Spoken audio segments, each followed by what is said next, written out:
March 17th, 2020. This is a meeting of the Acushnet Board of Selectmen. All rise for the pledge. We're going to pretend the flag is over there for the sake of the studio audience.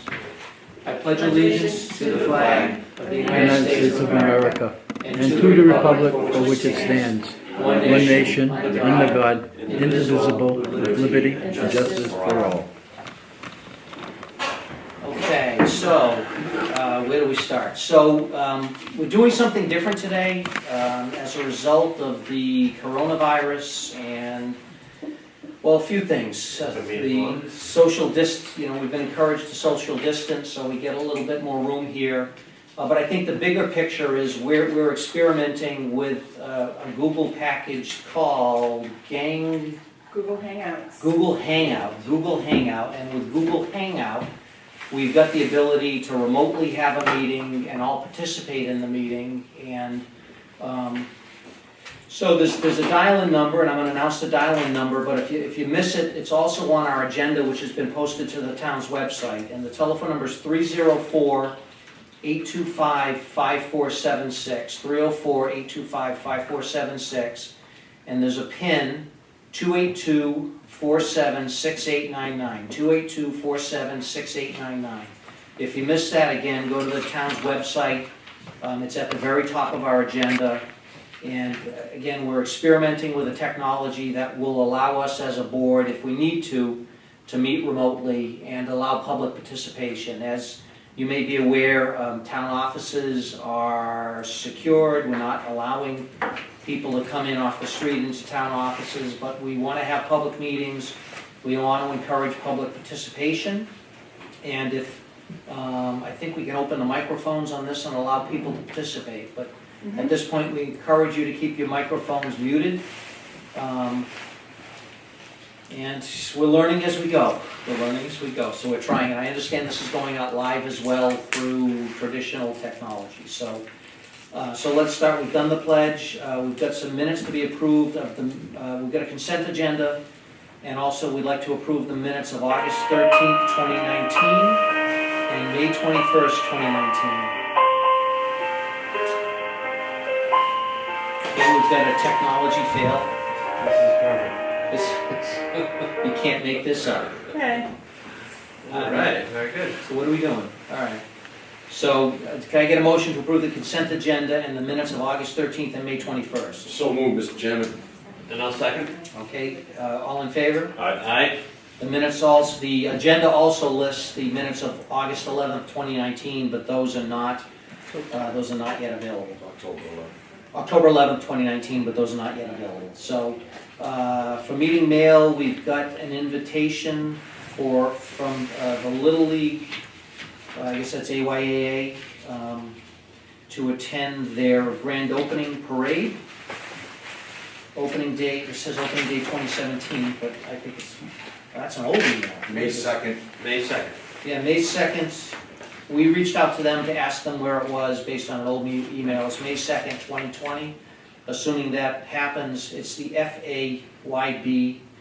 We've been invited to join and time to follow. But nice event, nice parade down Main Street, and that's nice to attend if anybody's able to attend if the event indeed happens. So let's hope by May we're in better position. Mr. Chairman, if May 2nd is a bad weather day, they're going to postpone to May 3rd, following day, as a rain date. May 2nd is the Saturday, May 3rd is the Sunday. Thank you, Mr. Nesbitt. All right, we've also got an email from the town clerk asking for us to appoint someone to be an election worker, asking us to appoint Rosemary DuPont as an election worker for the upcoming election. Mr. Chairman, I'll make a motion to appoint Rosemary DuPont as an election inspector. And I'll second that motion. Further discussion? All in favor? Aye. Any opposed? That passes. Back to the agenda. Appointments.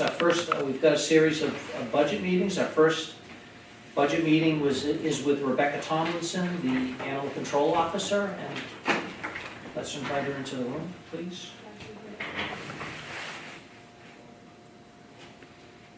And the numbers changed for this one, right? This is the latest and greatest. 17. Welcome, Ms. Tomlinson. Hi, how are you? All right. Make yourself, pick a seat, make yourself comfortable, Anywhere I want, huh? anywhere you want. Thank you. Hi, how are you? Welcome. Good. Thank you. So budget hearing time, preparing for the fiscal 2021 budget, and we have a draft of your budget. If you want to just go through it and highlight whatever you'd like to discuss. Okay, so, we're going, well, one of the new line items is gonna be the carcass removal, so that I am no longer burying any animals at the DPW. So I estimated 4 pickups a year at $250 for each pickup, for a company to come in and remove the animals for me from the freezer. Just 4? Yeah, that's what it's a guesstimate, it's a guesstimate. So filling up the freezer 4 times a year at $250. Oh, filling up the, Filling up the freezer Oh, okay. at 4 times a year, so it's a guesstimate at $250. okay. I'm thinking 4, it may be more, Filling up the freezer? yes. What does that mean? We have a freezer for dead animals at the Department of Public Works. Okay. So when I pick up roadkill on the roads, Mm-hmm. we put them in the freezer, and Okay. then we have, when the freezer gets full, then DPW digs a big hole and they bury them. So Okay. we are now seeing to be green to take them and have a company come and pick them up and dispose of them and cremate them.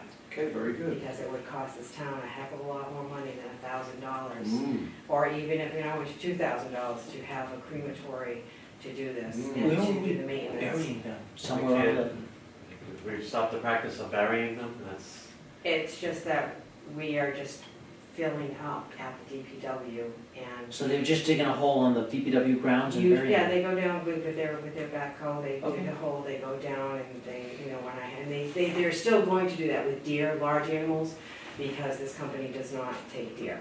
So deer will still be buried over there, but it's going to be a lot less than what we have done in the I'm not gonna past. be able to sleep tonight. about how many animals aquatic would you say we get? A lot. A lot? A lot, yeah. A lot? Probably close to 600-700, depending. And Aquatic? that's, not a quarter, A no, year. no, a year. Oh, yeah, okay. And that's. Still 150 a quarter. That's Yeah, a lot, yeah. I have my coyotes that help eradicate them when they see roadkill, or Mhm. my turkey vultures will come down, and it's the circle of life, which people hate when I say that, but everybody has to eat. So if they continue to do that, that would be great. So I am surprised that the state has not come down on us as of yet, stating that we should not have been doing this for as long as we have been doing it. So I'm trying to get in front of the 8 ball and just get it done the right way, and have a company come in and just empty my freezer. And I'm hoping that $1,000 is going to be enough, and if not, we will discuss it when the time comes. So again, I'm just trying to get ahead of the 8 ball, so. Office supplies, we have gone up because I now have an office, so I can utilize that. So therefore, the amount that I had going up to the $250, that would help with different supplies that I'm going to need to run my office. And Emergency vet expenses? emergency vet expenses. When we have a dog or cat, domestic animal that gets hit by a vehicle, and I take them either to Massford Island, or I have to take them to a vet, cost of living has gone up, expenses have gone up all around. So I figured that that's a pretty safe bet, going up $1,000 to $1,750. And also, if I have any animals in town that there is an emergency, that I can help them out with things of that nature. It's just a good cushion to have, just in case we need it. Training and testing, I kept the same, and that's basically for any trainings that I do. I've been doing a lot of webinars. I tried to take my classes that basically cost the town nothing, so that I can get my credits, and then I go above and beyond that, so I can stay current with everything that's going on. The webinars have become very, very helpful, so I think that that's a pretty safe bet right now. Board services, I'm gonna keep that amount because I don't know where we're going to go with that. But in the past, if somebody's dog is loose, they're usually right there. We sign an agreement once a year with With Lakeville. Yeah. Yes, And there's no repercussions if we don't utilize that or utilize them, they're not going to pull out on us. It's just that if somebody's dog is loose and you're out looking for the dog, I'm not gonna take your dog to the shelter and make you pay fees. So in 9 out of 10 times, that's what happens. If you're a repeat offender, then you'll go down to the shelter or we'll take alternate. Small dollar amount in your budget, so good work. Right. And telephone, that's okay where it is, there's no change in that. R&M equipment, that's okay, but getting with the R&M, I had submitted something to Julie about going for a new truck, only because, but we estimated, Dan Menard got the estimate for me, we estimated about $50,000 for a 4-wheel drive vehicle, because my van in the snow, and I know this isn't the year to talk about this because we haven't had any snow, however, I did get stuck with It it. may snow again. Oh, you get mud. I had You an have to travel. emergency in Rochester, and I had to have a towing company come and get me out, and I was, The van's not 4-wheel drive.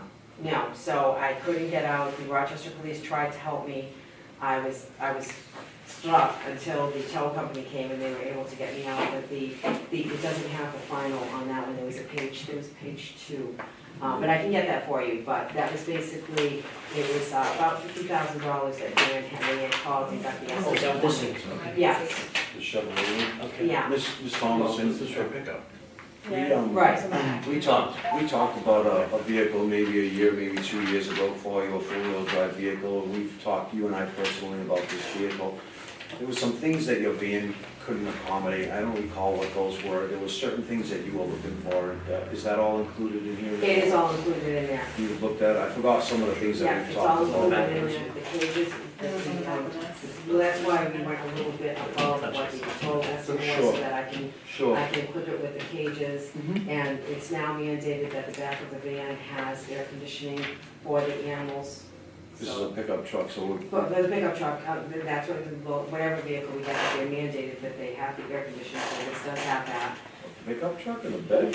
That's what Dan had to do. No, I think they're going in the wrong Air direction. conditioning, I don't so, think she's talking. In the bed of the pickup truck. and it's gonna be. He said, I thought the air conditioning would be the wind blowing around. No. Is it gonna have a It's gonna cap, have like cap on a it, box yes, type yes, thing? it's gonna have a The air box type. conditioning. So it'll be enclosed It'll with be that? enclosed, exactly, and it's just gonna be a lot safer going down a lot of our dirt roads. I think, you know, Yeah, it says rear east AC. maybe we were a little foolish in the past by $5,000. buying you a 2-wheel drive vehicle. I think that the animal control definitely needs a 4-wheel drive vehicle for some of the conditions that you're under, not only snow, but mud. Some of the farms that you visit and things of that nature, so I think it's something that we definitely need to look at as far as. Will you use the van? It's 2013. Oh, so it's not that old. No, it only has 39 What will we do with that? and change. Trade it? Dan thought that the best thing to do would be to trade it. Okay, so is this gonna be an article? How would we deal Yeah. with this? Yeah, we'll This have would that be an as article. part of a capital article. Okay, thank you. And This has gotta be 2 pages, I think. Yeah, it's front and back. Yeah, I So you're didn't just gonna realize send a copy. it was on the back. You can get it to everyone. I'll get it. What's the total, I'm sorry? 48,362. right, and Dan thought. Is there any other details of the vehicle, though, because I like to look at that and talk to Ms. Thomas. It's got a cup holder. The cup holder. There's a cup holder. There's a line item for Only a cup has- holder, she only has- $35. She only has 2 hands, I mean, let's be honest, you know what I mean? Well, she's printing it down. Coffee's a It says- priority. It says cup I know holder it's not 35 and nice. console armrest, $100. Yeah, well, most of it is online. And this is state bid list stuff anyway. Yes, Yeah. and Dan thought that we should go a couple of thousand more for any other incidentals that I may need, that's why he said 50,000 Yep. would be good to put in for the article, Mhm. so, but Well, it's if gonna we're have. gonna, the if we're gonna lights do it, and- we should just do it, one lump sum, make sure the vehicle's everything that you need, and when, you know, we're not revisiting something a year from now, because we Right. forgot to put something in, And so. the trade would reduce the article. Thank you. Sure. Does your van have lights on it now? It Like does. a bar? It That would does. probably be transferred over to this? No, we'll probably go with the newest LEDs that they have. out there $280 now. right at the bottom line. Oh, yeah, look at that. Yeah, Well, $550 for a Vertex one, Right. because we wanna go with all the Is it a new. cup holder?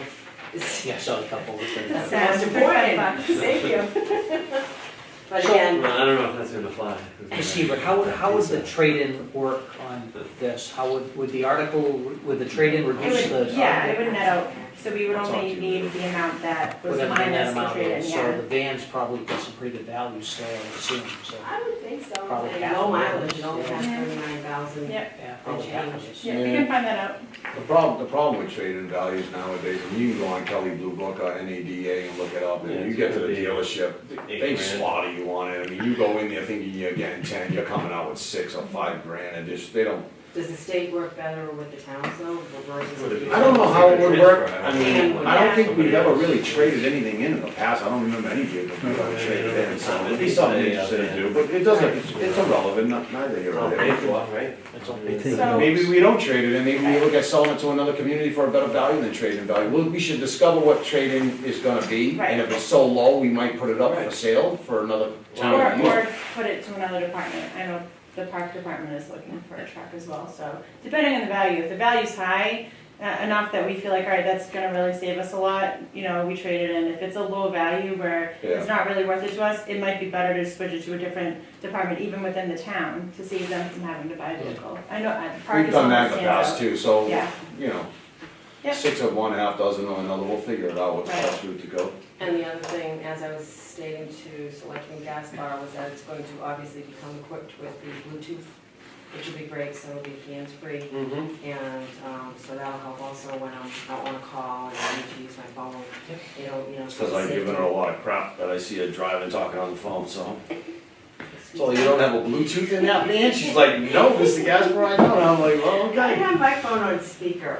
Bluetooth is definitely nice to have inside of a vehicle, so Yeah. you're not jumbling around with a phone. So, and Gonna then be again a with the truck plan. safety lights, so the two come totally equipped and, state of the art. So I just think it's time that we step up to the plate, and most ACO agencies are going with the four-wheel drive pickups versus the van, because they're finding that the van just isn't sufficient for our job. I've gotten Yeah. stuck over the years with it, but my last one was this year, and like I said, it was in Rochester, and it was an thank God I didn't have to transport the animals out for an emergency. I was there for another reason. I had to get the animals out of the house, but if I had to transport in an emergency and wait for another agency to come, that, time is of the essence when, rushing something to, one of the animals to the vet. So Right. Ms. Hebert, the TAFD recommended, you caught an error and you corrected the error in that column? is that- Just on the salary, That's the correction we talked about. yeah, yep. Thank you. and the longevity is right where we should be for this year. Clothing allowance, I just felt the need with the, all the expenses going up, clothing going up, and, replacing my clothing, and every year that was fair, because I had gone over and used some of that money from another line item, so I thought that was pretty fair jump up. It's peanuts. And- Whatever you don't use, Miss Thompson, just going back to the general fund, so Correct, so. not a big deal. So that was basically, as of right now, I think that this is sufficient, and obviously this could change in the future with everything changing and the way that our world is today, but right now, I thought that this was fair as to what I did and with the estimates that I came up with, that I thought we should be able to move forward with. Good job. Thank you. Okay. Thank you. Any other questions on the budget? Yeah, No? You got one? it's okay, I'll get it from, All right. I can get the answer tomorrow.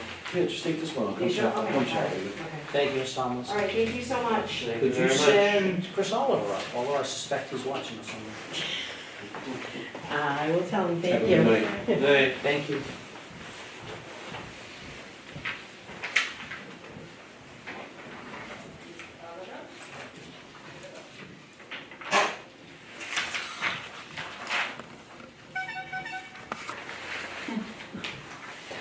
Good evening, everyone.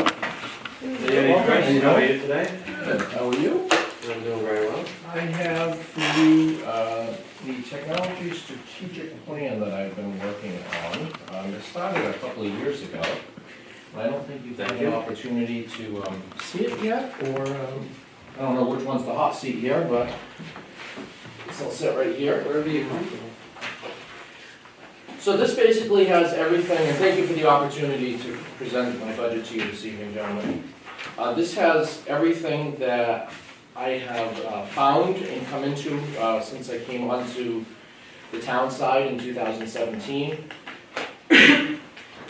So I'm not gonna bore you to death with everything in here, but I wanted to give it to you, give you the opportunity to take a look at it. And if you scroll to the, and I'm not sure where you'd like me to start, I think this is one of my second year, so I can start with kind of, would you like an update, would you just like my budget presented? Let's start with the budget. Okay. And let's see from the budget, we can jump into the strategic plan if you think there are things that Perfect. connect. So what I have for you here in my budget lines, and what I'm presenting, other than the fact that if you're looking, do you have the line item budget here? Does everyone have- Okay. With the line item budget, what you're looking at here, with the exception of additional salaries for additional bodies, It's unchanged. that's what I'm asking for. With the exception of that and the computer hardware, which is an additional $1,400, everything else is staying the same. I'm not seeking any increases in any of my other lines.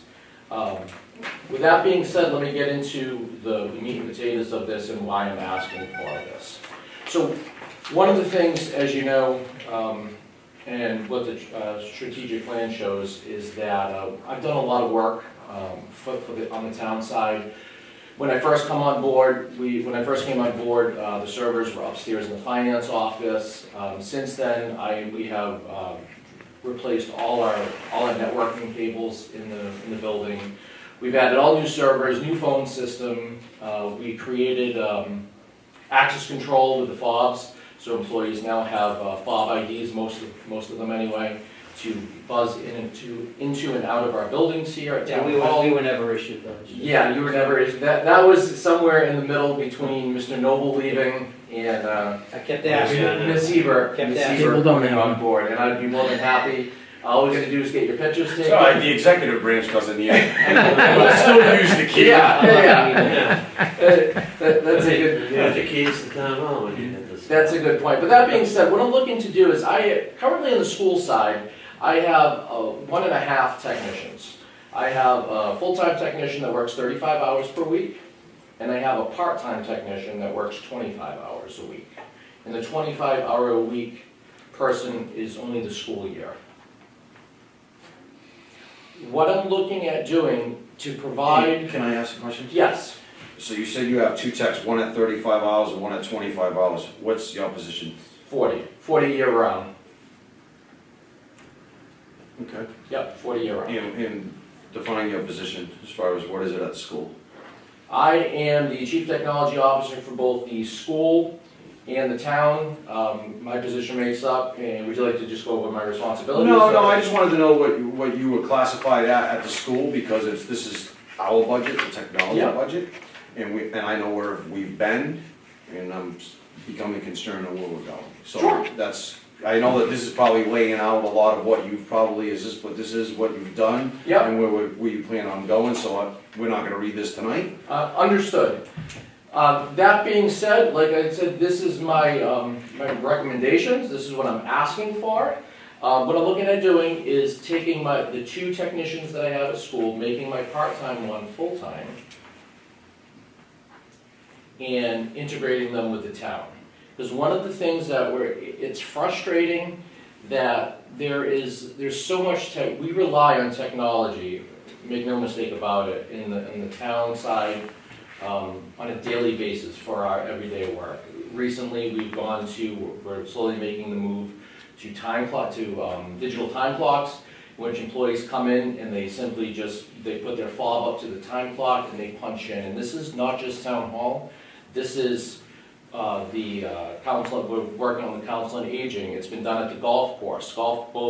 We have a time clock in both the maintenance garage and the clubhouse, that once golf opens, they're gonna be, all their hourly staff are gonna be punching in using badges.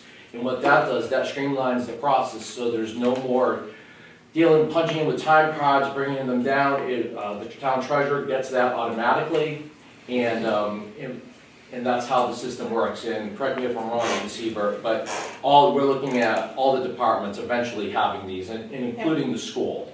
Right now, this building has them, there's one right outside this door and there's one upstairs. So this is just one example of the types of technology that we're working with. In addition to, we just moved to Hopper, a different payroll service, which integrates with this. There's the access control system. There's a number of different pieces to technology. And I'll just add the time clocks, having the fob and using the new system together, it saves a ton of time where we used to have one person from payroll looking at time cards and manually adding up all the hours to make sure that things were, everybody put in all of their time. It's all calculated automatically now, and it has saved a lot of time for payroll to get processed. So with that, one of the other things I really want to add, which is important to note, is that I think that's the best. Fax machine. One of the other things I think is important to know is that one of the things we did was the fire department, which is just across the street from Parting Ways, had their own cable modem. What we did is we put in a wireless bridge that essentially allows the fire station to disconnect their modem so they're not paying the $69.99 a month fee for the modem, so there's a cost savings there. And now we're able to share the town hall resources with them. There's a little dish on top of the fire station, a little dish at Parting Ways. In addition, this is what we did at the golf course. We put in both the clubhouse and the maintenance garage, both have cable modems, two separate systems.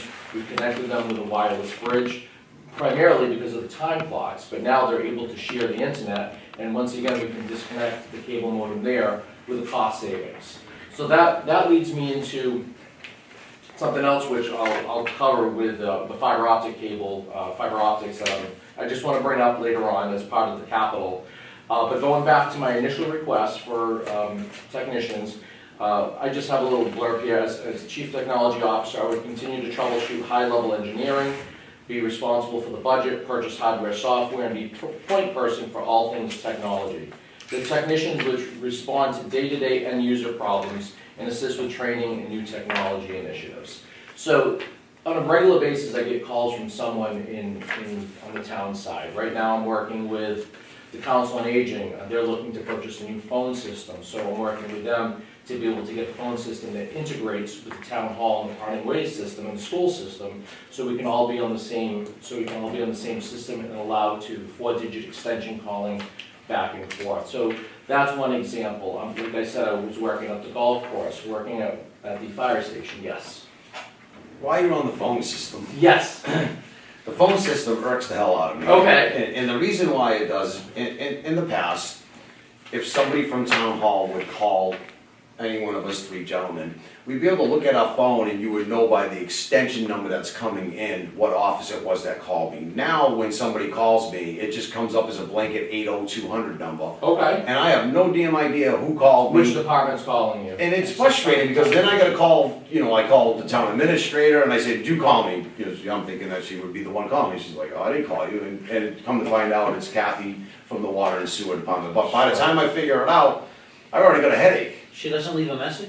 No, not all the time. And I've gotten calls from the fire department, from the assessor's office. So it's just, is there anything that we could do to tweak that, in other words? Yeah. So that'll come in. So I can look into that, but because we've moved from the copper analog phone lines with Verizon to digital phone lines, it's essentially all going out through one trunk. Yeah. So that, but what we can do, I believe, it's my understanding that we can separate the numbers out. So just like each department has a direct inward dial number, we could set that up so the outbound, when there's someone calling from that department, it could still show up on caller ID. If you could, that'd be. Yeah, I'll take a look at, I can definitely take a look into that. But on a regular basis, what I was saying was, it's just, we get calls every day. My two technicians try to help out here and there as much as they can, but we spend several hours in the treasurer's office. We just replaced the receipt printer, check validator for when people come and pay their bills. It prints out a receipt, and it's also, I believe, a check validator. Working with, as we continue and the world continues to evolve, we're moving, just like today, and working remotely. There's just so much reliance on technology, and I think it's important that I want to be at a place that I'm comfortable with supporting the staff here, across the town, not just at the town hall, but eventually, I'm doing a little bit with Chief Richmond. We're in the process, we're sending them our security camera feed from the schools. I installed a monitor up at the 911 dispatch station. So there's a number of different projects going on, and I really think it's important to try to keep the momentum going. I think originally 3 years ago, Mr. Noble saw that there was a need to start looking at replacing some of this technology and some of the wiring. And as you can see, there's Wi-Fi that's available here now, pretty solid, in this building as well as Parting Ways building. So I'll be happy to answer any of your questions. Where would the additional staff person, would they be here, or would they be at the school, or? So, I mean, it may not matter, but. Yeah, absolutely. So I actually already have some office space put aside right outside of the town clerk's office at Parting Ways there. So Somebody on, it'd be my somebody real on goal site. is that I'd like to really provide regular office hours here up at, down here in the downtown area, 2 days a week. But yes, just because of all our parts, all our computers, everything comes in through the schools. So we're set up there to image computers and replace as I order a new computer for town hall, instead of it gets shipped directly to my office at the schools, and then we set it up there, we bring it down here, all configured and ready to go. So we're not interrupting people in their workspaces. Do you know how many computers you have across the footprint, town side, school side, how many units? I don't have an accurate number on the town side. I would be comfortable saying somewhere in probably the 50 to 60 range. On the town side or town end? On the town side. 60 on the town side? I would say around 60 on the town side. And I know, and of course, K-12 education is a lot different with the staffing numbers, because if you were to look at the private industry, or the private sector IT, or healthcare IT, and they typically recommend one technician, the most like per 100 devices.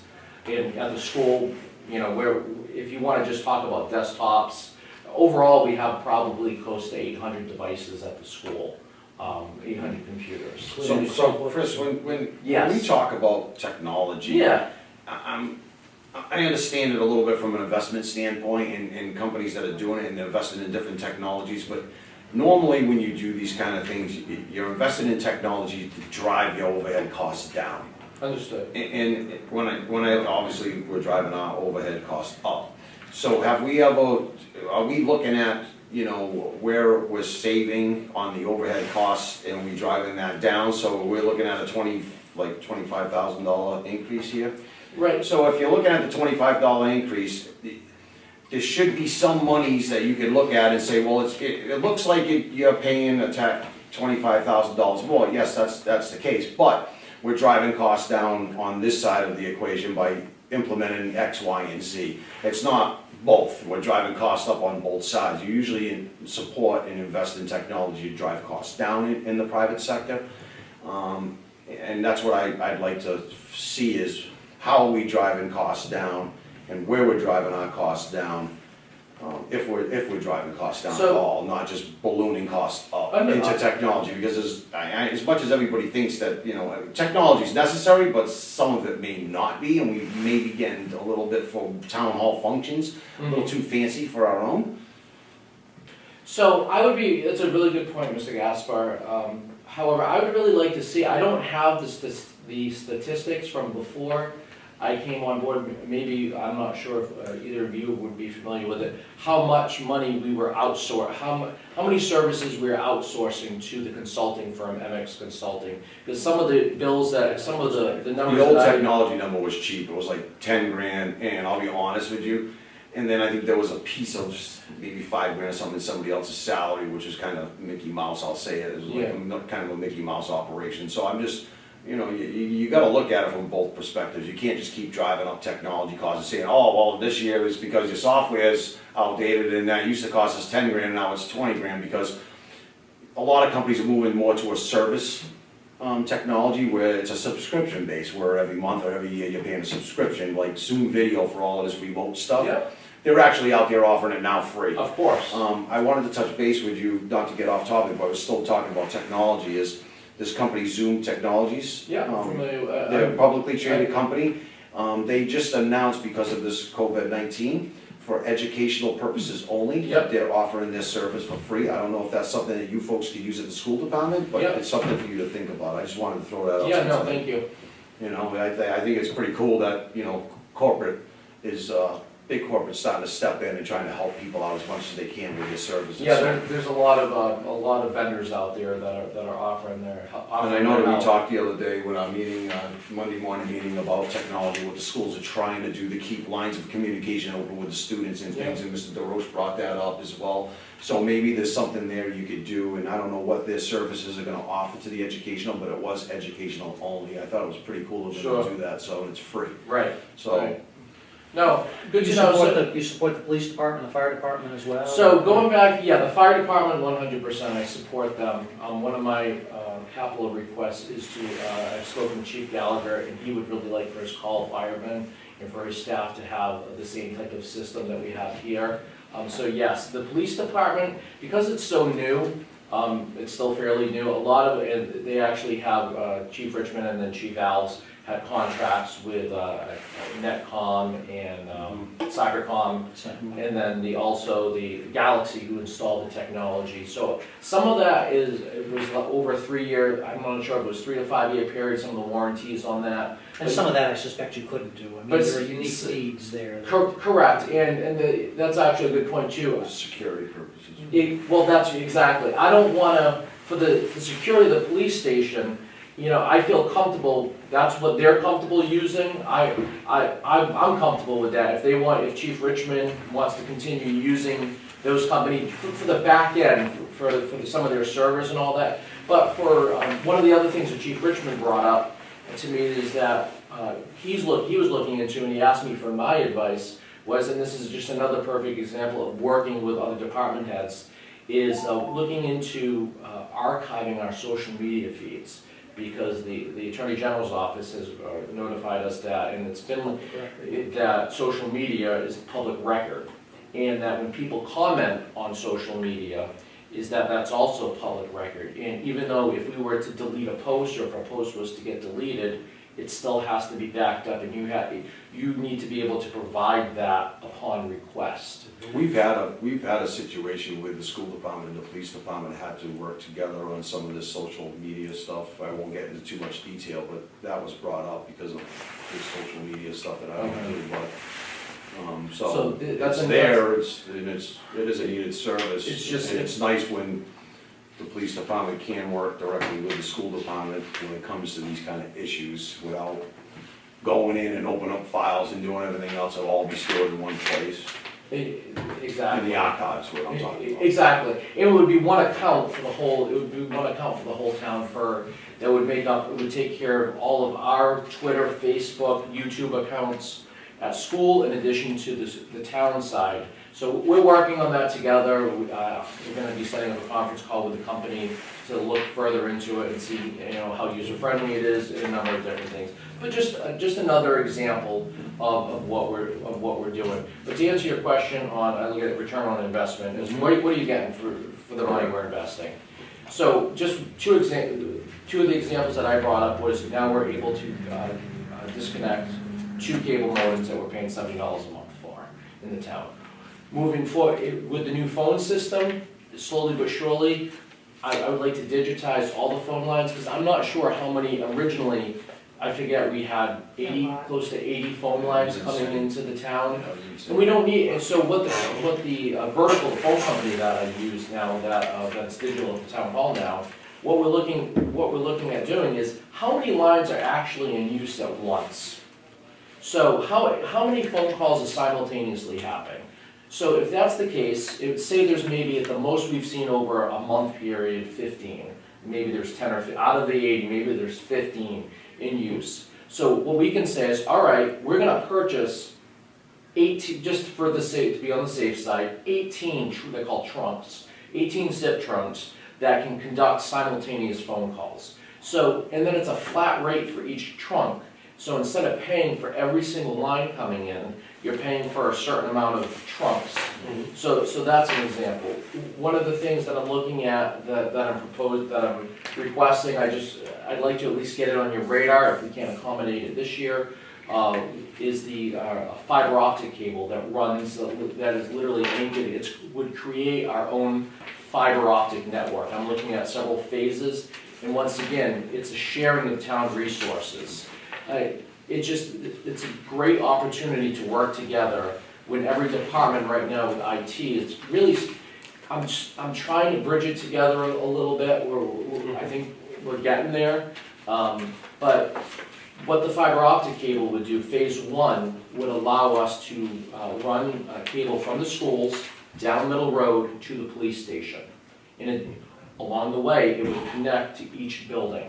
It would connect to the DPW barn, it would connect to the library, it would connect to police and fire EMS there. I talked to the chief about this, he talked about some fiber line going from the school to the police department. Exactly, and it's a private, secure network. Right now, we're setting our cameras over a VPN. It's a secured VPN, which is very slow. But it's not only that, we're able then to share our internet. My long-range vision for this town is every department is separate on phone lines and on servers or computers, network resources, is that my long-range plan would be to connect all the buildings in this town with fiber optics, purchase internet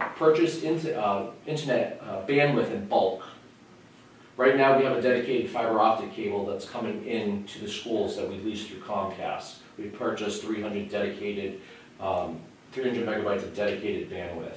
So we have multiple firewalls at different sites. I would be looking at streamlining everything so everything flows over this fiber optic network that would eventually connect all the town buildings.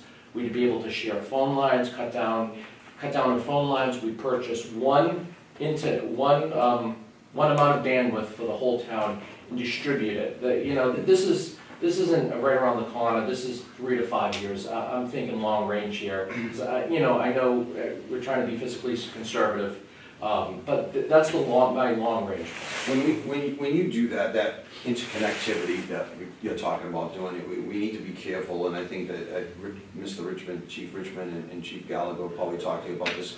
We gotta be careful when it comes to internet connections, when you're doing that interconnection, that on the backbone, you're not inside of certain servers that are public safety servers. So if there was a cyber attack, you're talking about all this interconnection, but you don't want to do too much of that, because if you have a cyber attack, you don't want it to hit all at once and bring down all functions. So I think the chief would push back and say, I'll get in on that for this part of the equation, but the rest of the systems that are in here need to be protected and on their own servers and backbone, and so that it's not all interconnected per se, so that if there's a disruption, everything's not going down at once. You follow me? Agreed, and once again, I think that's why it's important for public safety to have a separate IT firm, almost like as a fail-safe, that they're dealing with public safety and I'm dealing with the rest of it. So if somebody hacks into like the school department, we don't want to be able to hack into the school department and be pulling police files and fire department files or whatever it may be, real emergency stuff that we don't want everybody to know and see and be able to access, right? You don't want people getting into the firearms records and things of that nature. Correct. I mean, I know a lot about public safety because I've been doing it for a while with the police department, and that's something that is kind of hands-off approach. Don't mess with my stuff, right? Right. No, I agree. We just gotta be careful when we're doing it. I would follow the chief's lead on that. Okay. So there's some, in the back of your strategic plan, you talk about a dedicated cable person as well. Is that outside of this budget? So I put this in here, I'd like to bring it, because it really doesn't, I know that's separate, it's not part of the town's cable committee, but I think it's important, Ms. Siebert and I felt it was kind of important to talk about, especially with the fact that we've been, I think I had some cable meetings with you, Roger, regarding the renewal of the town's cable contract. And so it's a good time just to touch base on that at this point. I mean, if you want, I'm still kind of in lingo, what we haven't approved the contract, we don't know what's inside the details. I think it's important for the board to understand what the Well, we're revenue, getting the same dollars we've always where done. the revenue source, what the revenue source is, what capital, Yes, well, I don't. what capital expenditures are being, what have been taken out already, because I know we put some money into the schools. Yeah, So from my perspective, I like to see the overall budget again, and then we'd probably create some line items. I think we did one bulk out line item, salaries, I think it was, and then like a reserve for the rest of it or something in the last year's budget. Yeah. And, you know, I think we need to talk to all the cable folks, and then I think the board needs to look at the revenue source, and, you know, I know there's a bunch of different ideas of putting this person in charge, and I know you have your own ideas, but Could you just talk Based about on the what- concept, what you're trying to, what yeah, you- based what the idea on is? what we're looking at, I think there's gotta be some combination of what we need on our side without intermingling too much of that cable money into the school yeah, department. no, I absolutely So- understood. And the revenue source, it's important because there's like 90 grand, I guess, that we get every year, but, so you can't just, you know, put it all in salaries. Yeah, it's a little bit more that we get every year. But Could you just, Ms. Oliver, could you just talk about the Yeah. concept? What are you looking to do? Just So- big picture. Absolutely. Big picture is the past year and a half or so, I've been meeting with the town's cable advisory board with committee, meeting with different people, kind of getting involved, working with Mr. Golden, working with Mr. Monticello. We had the opportunity to purchase and install a new TV studio and control room at the school department. Nice picture of it. So we're getting there. So the idea behind the creation of this position would really be to have a point person. And that's outside of this. That's- This is a that's- different person altogether. Different person altogether from what I've already spoken about. Okay. The idea behind this, and I'm just trying to think of the big picture here, is to be a point person for all things cable. So we have two cable channels in town. We have the government access, we have educational access. So what this person would do is be able to not only, have the big picture, churn out programming, because that's the big thing. And I know that John and I have had several conversations about we'd love to see more sports, more programming on the educational side as well. But there's so much opportunity to expand what we're doing and present all the great things that this town is doing to our community. Between all the different departments, whether we could turn out programming, we could have a monthly thing with interviewing with department heads about what's happening. I know in my community in Dartmouth on election night, they have a live election results coming in and they're interviewing different candidates. And so there's a number of different opportunities and I really look at this as to turn out quality programming and expand the programming in town. And also because these guys are doing the job that John and his crew does is phenomenal. And they're all part-time staff, correct me if I'm wrong, everyone's part-time. And I'm not saying we're gonna take any of that away. This person would be responsible for assigning the hours. There would still be a need for people to come in and videotape different board meetings, different committees that are happening, but it's really putting together the programming and looking at the programming on the government side and the educational side. I want to take it in another direction as well. When I got involved in the cable committee early on, I think one of the things I learned was we had, through the revenue, through the cable fees, we'd accumulated something like $500,000 so we've got people sitting at home looking at fuzzy pictures and not hearing sound, and we've got $500,000 that could have been used to update the equipment that wasn't used to update the equipment. And what that did, the problem that created for us with Comcast is as we're negotiating a contract with them now, we're saying to Comcast, well, you got to keep that money flowing into the town of Acushnet, and we were at risk of Comcast saying to us, well, yeah, but you're not spending the money that we're giving you now. So, what we did, and I think what we've seen happen over the past couple of years, and I'm assuming you were involved in that, is updated all the lighting, updated all the cameras. We've started to. Have you been involved in that? Or? I've been involved with everything at the schools, and I've been doing a lot of work, a lot of collaboration with especially Nick. Nick seems to be like the point person with the technology behind it. Okay. And then also with just working with John, on different projects, yes. But that's the value I think this position might add, and Yeah, we're not doing anything with it now. That's what I was talking about, is the board needs to understand exactly what the revenue sources are, and then the board needs to have some discussion on the vision of what we want to come out of the cable. Well, I will say that the problem is for the past 10 years, Oh, it's been there's terrible. been no vision at all. Yeah, I you know, it's been terrible. And the money's been piling up, and we've not wanted to spend it, and we had, I think, at one point, new cameras on a shelf that we weren't using because we bought them, and we weren't using them, and Yeah. so we need to, we're bringing this money in, we're telling Comcast we need this money because we want cameras, we wanna deliver a product to the people at home, and we're not spending the money, you had something? If I can too, from my perspective, Chris is our IT director for the town, for the school.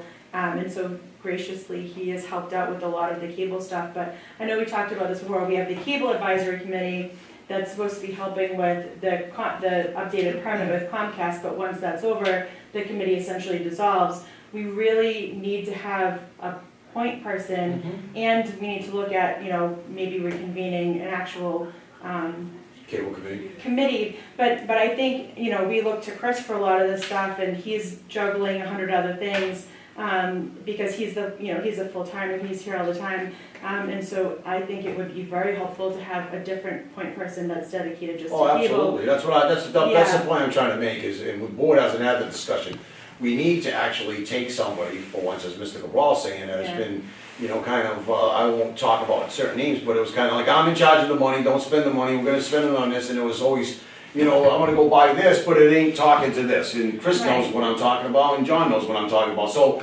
we've always had this bad line of communications, and I couldn't agree more. I think we need to find somebody, and somebody's in mind, somebody who wants to be dedicated to this operation and create a position where we say, you're the point guy, I'm tired of listening to, oh, it's not my fault, it's Joe's fault. If it's not Joe's fault, it's Bobby's fault, and everybody's pointing a finger. So I think that the board should say, well, let's make one key guy, and this is the person that's responsible for all the technology within the cable, outside of Chris Oliver doing, he's got his own technology stuff to worry about, and instead of trying to do everything, and create a position within the cable infrastructure budget, and say, this is the position, this is the person, and then you have your little umbrella or pyramid scheme of the cameramen and everything else, but they all report back up to this one point person. Right. Mr. Oliver, one follow-up.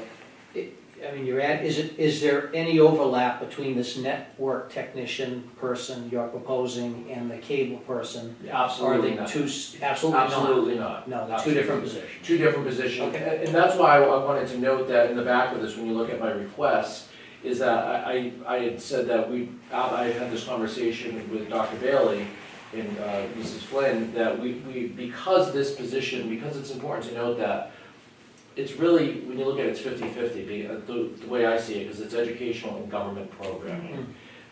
This person, I'd love to see this person helping out and working with our teachers at the school, training them on how to use the equipment in the control room. So that's why I wanted to, and she was completely Dr. Bailey was completely on board with, the school department's willing to kick in some money to help fund this position, so we're not drawing it all out of cable revenue. Could the network tech, if they're here in the office next door, they couldn't provide some value there? I mean, They I'm could trying to- provide some technical assistance, however, the producing Okay, of so that's- programming, gotcha. you really need someone that has that kind of, Okay. that's some kind of. I We wasn't need like envisioning- media production kind of Correct. stuff, so we need to talk about this position. I think Chris That's is not laying it proposed out in for the any- technology thing, and, we're talking about technology, and then we're gonna talk about, you can talk about the teachers, you're trying to teach the teachers, but I think that there's some things, we talked about it the other night in the school department about the reading, and I think we need to focus on the key essentials and curriculum at the school, and I don't think we need to be getting people off track doing media production and stuff like that, so for now, I would say, let's figure out cable, let's take it slow, let's get a point person in there to do the job, somebody that's capable of doing the job, intermingle with the school department, I think that's important. What new programs or, advertising, I don't know, I know there's governmental side, and I think there's, you know, a lot more program from the governmental side, you guys got school committee, but you talked about some of the sports things and things like that, so that's good ideas to bring to the table, and what are we gonna be putting on the air, what are we allowed to put on the air, if those are things that Comcast says is, yes, you could put that under the educational aspect of it, if it came to, you know, the Wildcats baseball game or softball game, I or think whatever it's it may be. well If within that's the things that we can parameters. do, let's put some guidelines together and say, these are the operating conditions we can do, so that cameramen aren't calling up Board of Selectmen and going, hey, should I be taping the parade? Right. We know, we make a list of everything that can be done, and they don't need to make those phone calls, they just know, hey, the parade, like, let's use the baseball parade, right, that's coming up, May 2nd. We normally do send the cameraman out, but I've gotten phone calls over the years saying, well, are we taping it? And I'm like, yeah, you should tape it, I mean, it's, you know, so, we'll figure it out. I'm not sure where we are, but, We'll read through this and so, figure it out. Can I, Alright. can I add Go something in general? I know earlier you asked about the old MX, so I, Oh, what? the, well, Consulting we had a vendor before we brought Chris in, Oh, Um, MX. MX. They did the majority of the work, but we did have other vendors who did other specified pieces. So I just checked in FY16, because that was the year, I mean, FY17 is when we kind of all transitioned. So FY16, we spent $28,000 to MX. And at the time, when I came in, MX had said they were basically gonna drop us because we weren't doing enough, that they didn't feel comfortable putting their name on Acushnet anymore because there were so many things that were gonna fall off. So just to give a little perspective, that's our main group. There were we spent other money to other companies. I just don't remember their names to have, Yeah. I just had Yeah, no, those that's look it up. fine. But just so it gives you a little perspective as to then in 2016 compared to what we're looking at could you now. try to, I mean, look at the old budgets, maybe, try to get your arms around what Yeah. we were spending, 'cause I It's think there was probably, a stipend it's that was probably in offered different from accounts, elsewhere. as Yeah. Julie knows. Wasn't there a stipend? There wasn't, yeah, there was, No, there was a stipend that was paid to finance the director. finance director. Yeah, so And, let's get our and arms then there around was that. Yeah. but to get the real snapshot, because we know how government does things sometimes, is we made line items, but then we didn't appropriate enough money, so like you're saying, you might see $10,000 for MX Consulting, but if you run the paychecks, Yeah. the checks that went out to that Yeah. account, That's you run that account number, 28. that number, yeah, see, so you already did it, so you know that the budget line items didn't cover the expenses, what I'm saying, Exactly. so. Exactly, and like that was 2016 money, was 28,000 just to MX, not looking at any other companies. They were our major one, Right. but they were gonna drop us because we hadn't done enough. Well, Roger just talked about the cable, so I'm gonna say this, Yeah. for the last 15 years, we never did, and Chris is the one that helped out with Mr. Noble, I believe it was, because we talked about our servers not being secure, right? Yeah, And that's probably, ancient days, right? And that's shame on everyone right, that was responsible to make sure that our servers were secure, and I think that's what MX was, you alluded to MX saying to Mr. Noble, because I've had that conversation Yeah. back a couple of years ago, was, we're gonna be in real trouble if there's a cyber attack, right? Yeah. So- So yeah. we paid MX $28,000 A little over $28,000, yeah. for So, consulting services, anytime calls there when was you need us. anything that happened Hook up a computer. and the finance director couldn't manage it, So that one line item, and now we're talking 40, well, the total budget. and again, I'll add, obviously, so And all much. this other stuff was probably here anyway. Yeah, and so much hadn't been done that when Chris came on, we had to spend a lot of money to catch up, which we're still doing. Yeah, right. Yeah, So it might be helpful to look at some of those old budgets if you can. Absolutely. Just to- All right, I'm gonna try to move just because we're. Well, I Thanks, have- thanks, Mr. go, Mr. Duro. Mr. Chairman, What have you been, what have you been doing? I've been listening and waiting for everyone to speak Go ahead, their Mr. mind. Duro. Now, getting back to this budget. Yes. Here, this additional $20,000 you're asking. Yes. You mentioned you have 2 technicians now.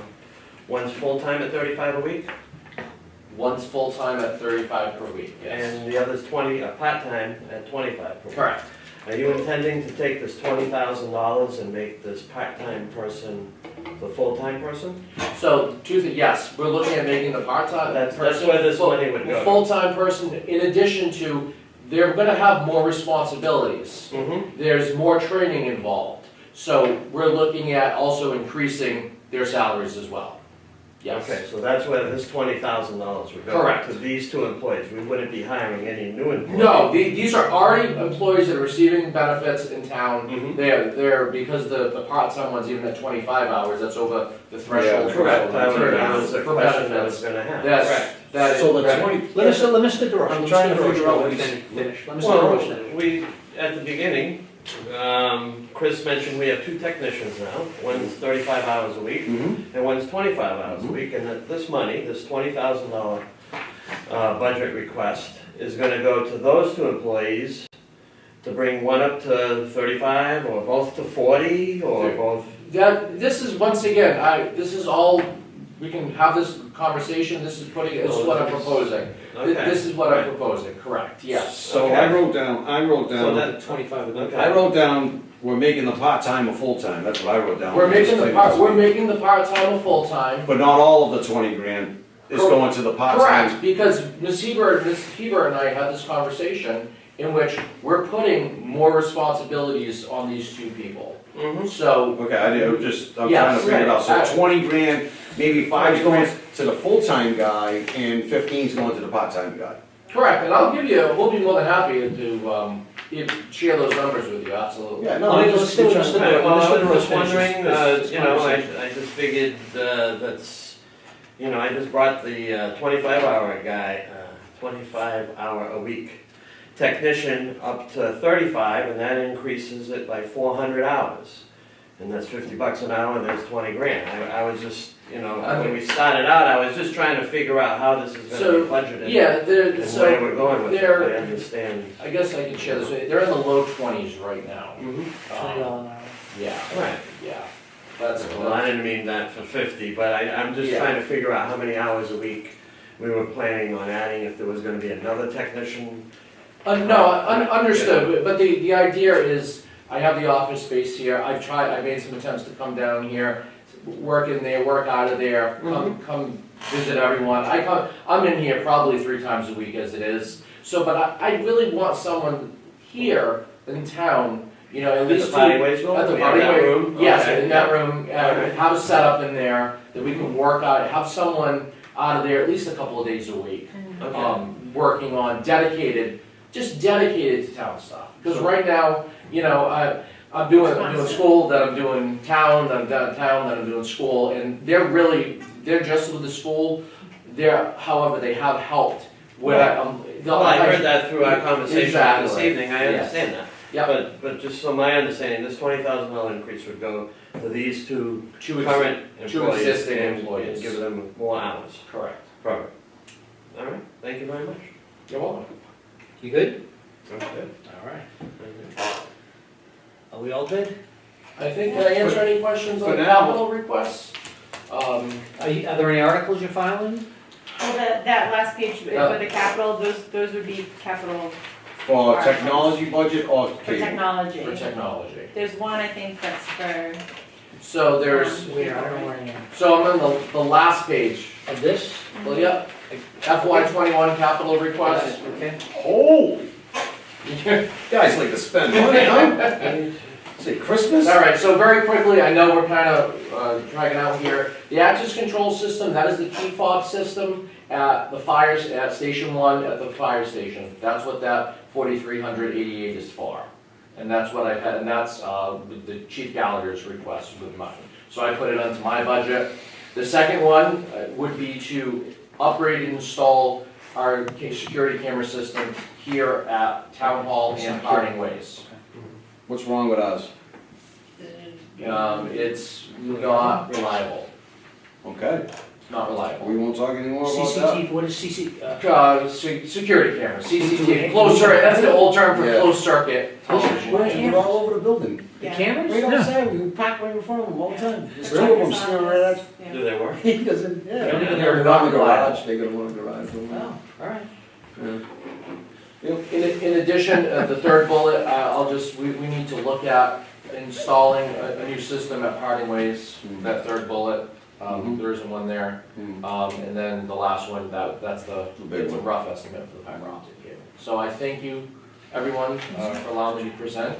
And if you have So you obviously know that, and I think that we haven't sent this message to enough department heads that are presenting their budgets, how difficult of a financial year we're gonna have this year, right? I talked a Yeah, little you bit spoke about it. at the joint meeting, yeah, so. And we haven't had a big enough dialogue as a board yet, and I think that's something that I'm gonna ask to be put on the agenda next week so that we can start discussing what finances we have, because these are kind of, you know, what do I want, and some of them are needs in the budgets, but we have a huge budget shortfall, and I think next week we need to start talking about where we're at as far as finances go, so that we can stop looking at budgets, and we might have been better off sending a different message when it comes to budgets, saying this is all that we can absorb and things of that nature. Instead, we're looking at, you know, exponential costs, and then we're gonna look at what our income is, our revenues are, and we're gonna say, well, we have this much of a shortfall, where are we gonna go back and cut? And we're gonna be doing this all over again. I would've liked that exercise to happen a while ago, but we were in the transition of town administrators and things of that nature, and interviewing people and all that, so we're. Do you have a summary sheet? Is that- Chris, I appreciate you keeping your numbers down to zero. We have the revenue summary, something that loads in. Most of them. We've got that, we've seen Thank you. that. The summary? The summary,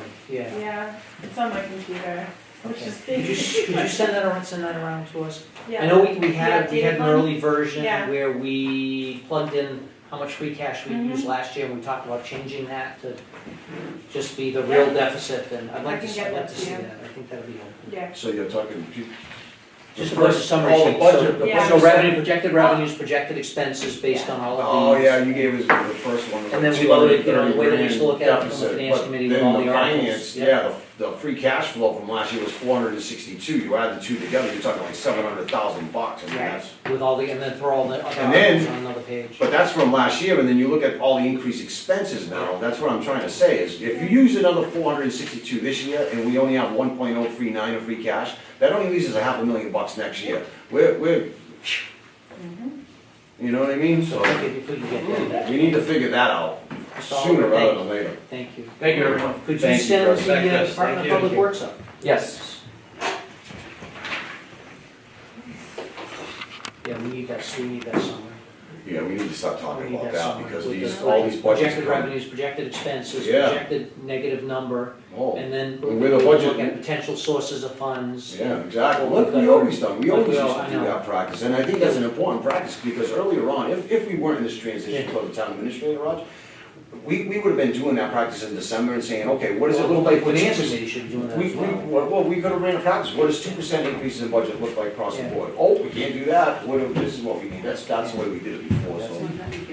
You wanna keep your space there? Well, yeah, 6 feet's recommended by the CDC. It's 180 centimeters. We're all our European friends.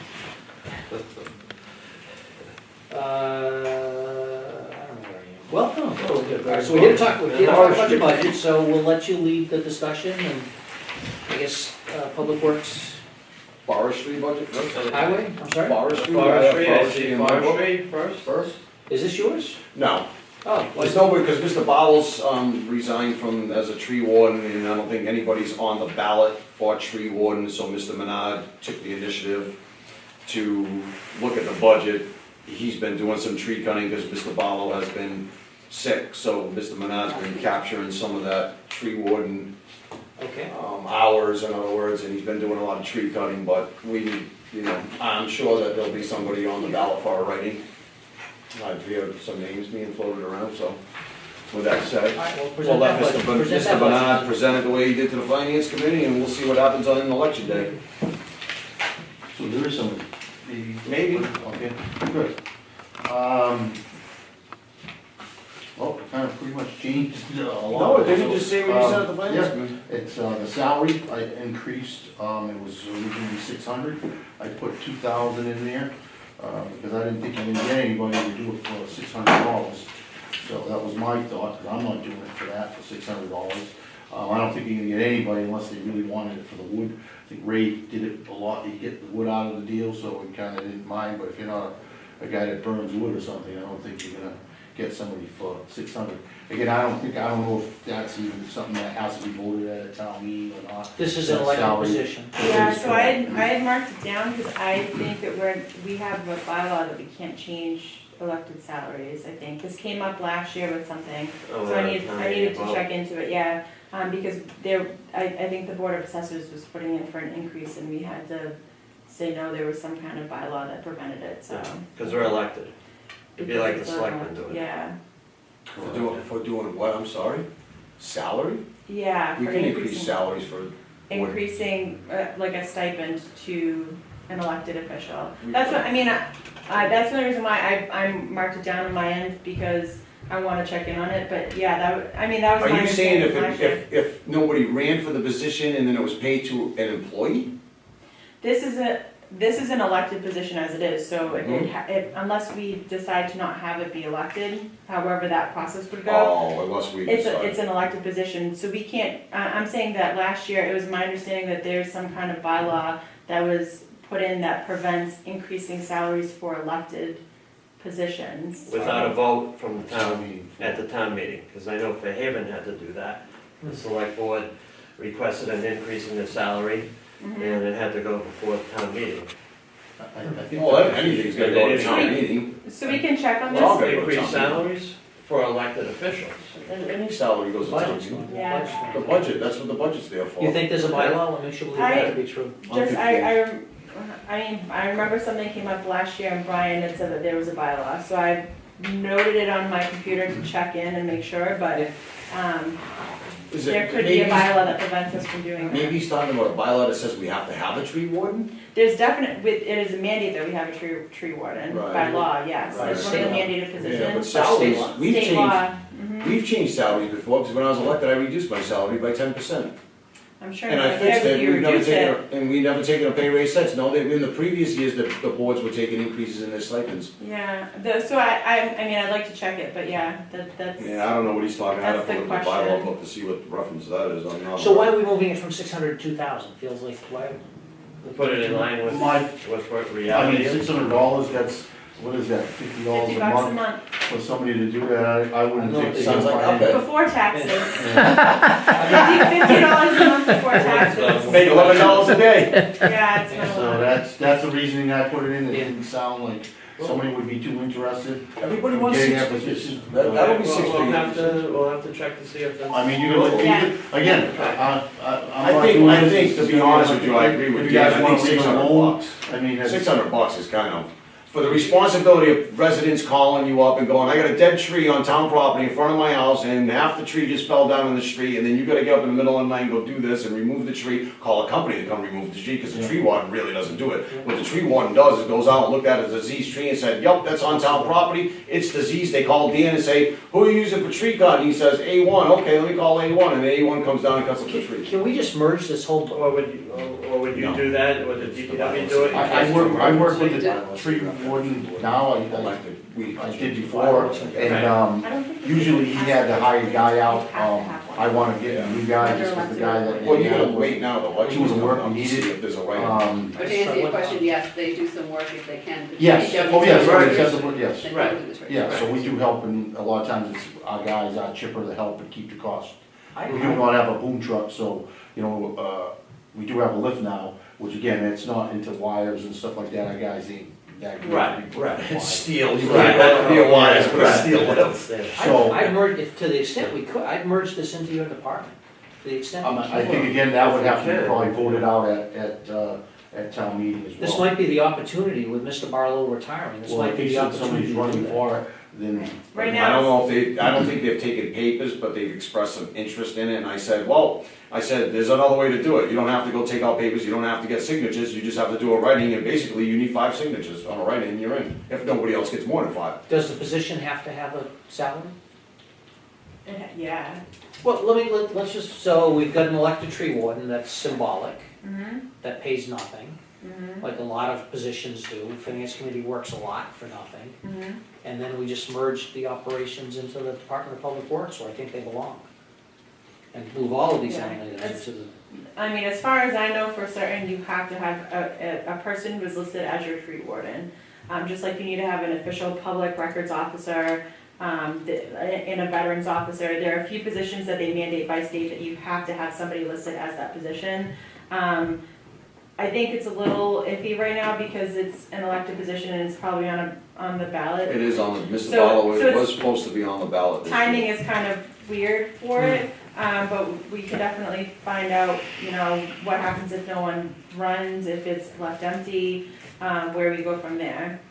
Could your department absorb these operations? I think we can appoint, if nobody is a write-in and it's zero, right? And they don't get the five, I think it's like 5 votes or whatever on a write-in, but if that were the case, Mr. Cabral, I think the Board of Selectmen have the right at that point for an appointment, like we do with housing authority and things of that nature, when the election's not gonna be there. I think the Board of Selectmen have the right to appoint a tree warden, so we could technically, if Dan wanted to be the tree warden, we could say to him and take this budget over, we could then say to him, we're gonna appoint you as the tree warden, it would be a separate budget. The following year, we could do an article to change the bylaws to say, we're merging the tree removal operation, forestry into DPW at the next year. Feels like it belongs in DPW. I mean, we help out regardless. You do it anyway, right? You're doing it. We're helping them right now, we are, yeah. He's done it for the last, what, 5 months, 4 months? Longer than that, almost a year. Almost a year, Yeah. so. And that's why I went way up on the numbers, and what he had, and what I went through. So I know these numbers are way off of what they should be. Yeah, I. Right.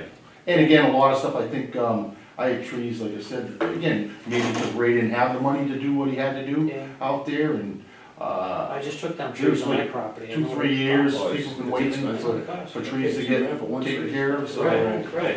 So that's where we're at now, we've still got a ton of stuff out there that needs to be taken care of, and that's why I look at the numbers right now, so. So let's just, I mean, let's, Yeah, we'll find not out to, more about not to beat it, but let's, Okay, Let's this see might it. be this might be an opportunity to make a change. okay. Next budget. Congress Public Works. Start with the highway then. Highway, please. If you wanna speed the process, Mr. Chairman, can we just talk about the big line items instead of going through every line item? I don't think we need to talk about the line item that stood zero or was only Just the got ones that change. $10. Yep, You know, unless the board's got questions about different line items that they're unfamiliar with, but I mean, other than that, let's just run through the streamline the budget and say, you know, Road materials, for example. okay, but I do got one before we get there. Yeah, well, Cause it might affect one of the Articles. articles I have. equipment. One of the, yeah, no, the energy one, I put, we kept it level funded.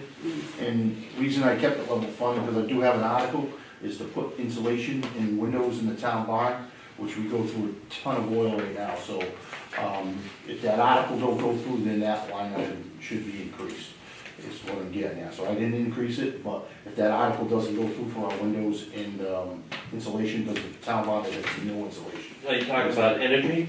Yes. Yeah. Yes, Yes, okay. so that's just, I just put it out there, I level I'd funded be it, inclined to do that. just level funded it, but I mean, if the article won't go through, I don't think that How much number's gonna work. how much are you requesting in the article? Insulation, is that a determined number yet? 70,000.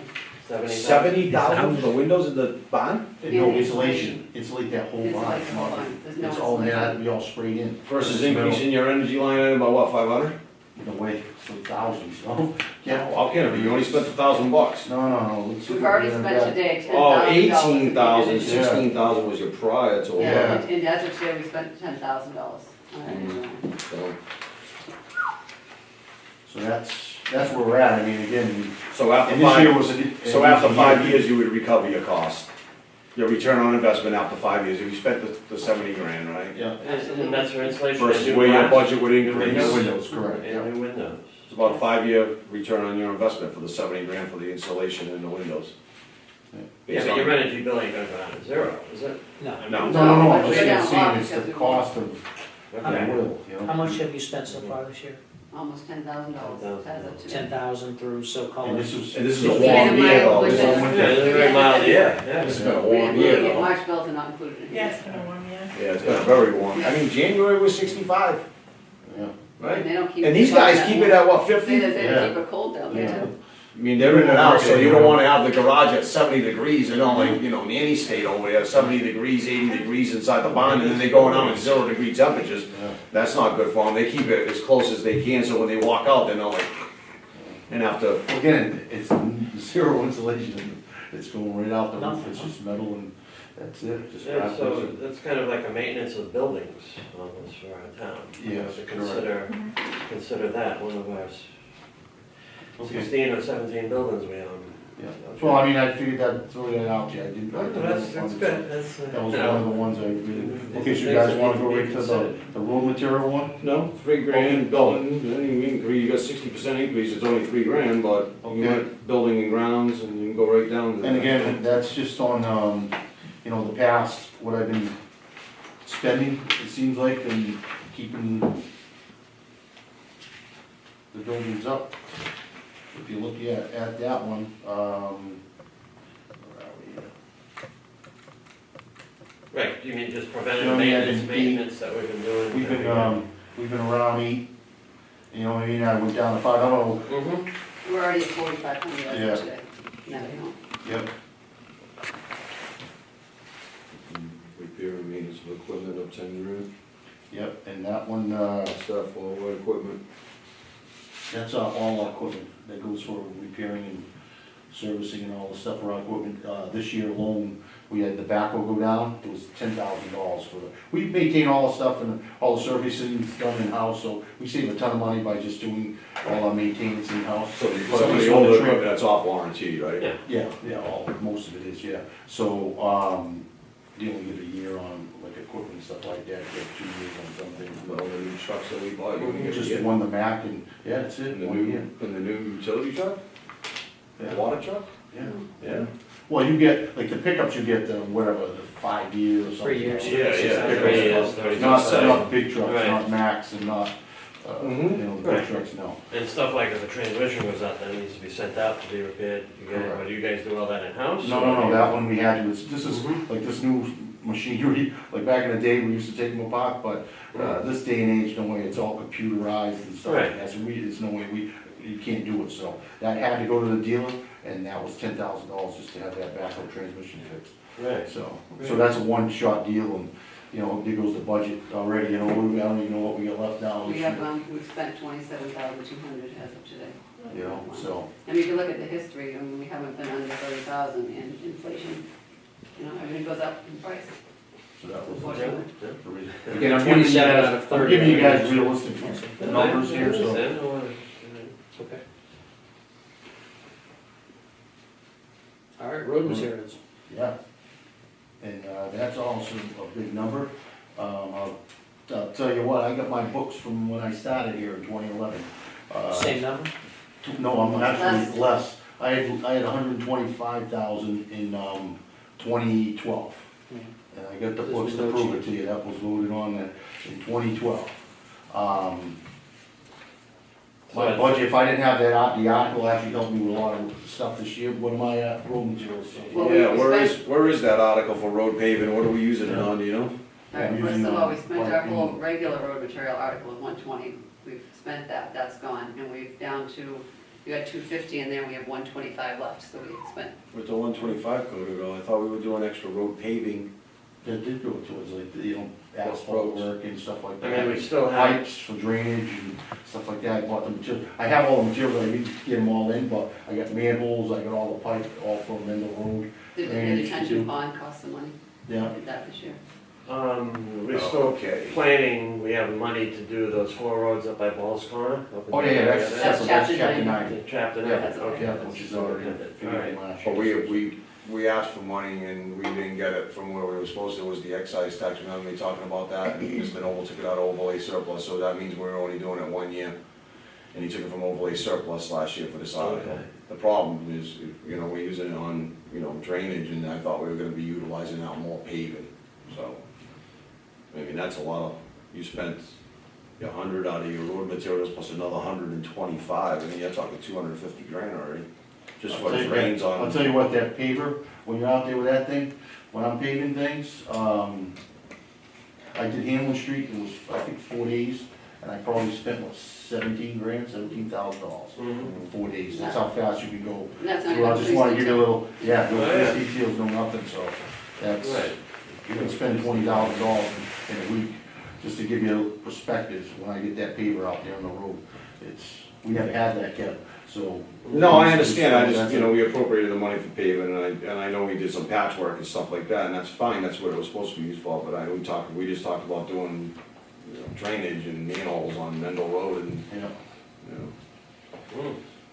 Probably still kind of. So you're talking about, was that on Mendel Road, was that, like where the fire tower is and it Yep, right floods down there, around that's, that well, corner? it's gonna eventually go there, but we're starting down further near, before Garrison. Because what happened in the pipe that was in the ground prior, would not accept the water capacity of the rest of the street. So I had to stop from the beginning and I'm upsizing the pipe.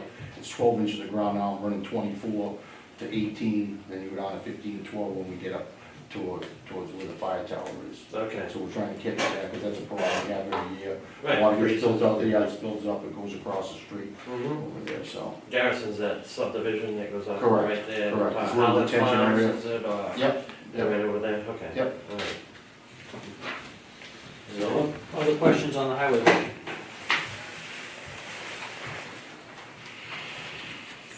Snow removal? Well, what's this year look like? this one, we're at, You gonna stop salting? No more salt, right? no, well, I had to buy some salt, I haven't bought salt all year. Oh, good. Reason why, because I always fill up at the end of the year, I fill up the pond, which I'm gonna do again this year, just because of it was 67 a ton last year, it's now 45 a ton, Wow. so it's a lot cheaper. Any idea how much we spent on snow removal this year? 68, 68? Yeah. Yep, 68,000. 16? 68. 68, okay. So every time we fill up the barn, it costs about 60 grand, right? No, like It's gotta be a lot. 28,000. Oh, I thought you told us last time when we fill Well, up it the was barn, it's 67 a ton. 60 grand every time we fill Yeah, up the and barn. not quite empty, so, yes. I'm figuring So it's 25, I figured it'd be 25 to fill up the barn now, or when it's completely empty, what does it cost? When it's half empty? Well, at $45 a ton, we're probably around 35,000 to fill the barn. Yeah, 45 a ton, but for the state next year, I don't know. Like I said, it's been 67, it's been $80 a ton, it's been, that might have been a year, Kevin, that we had, it was 80, we're paying $80 a ton. You know, again, that's all state bid. Yeah, if bid it too. slows, if it snows a lot, eventually it costs more. Right. Yeah. CMAS budget.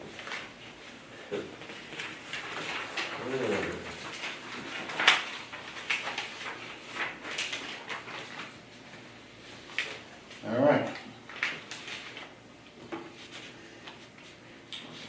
One thing I wanted to bring up, the salaries, I didn't, increase, nothing in for the overtime, if we're gonna, keep the extra hours, we did, you know, we voted on last year, put extra hours, which we're gonna discuss that.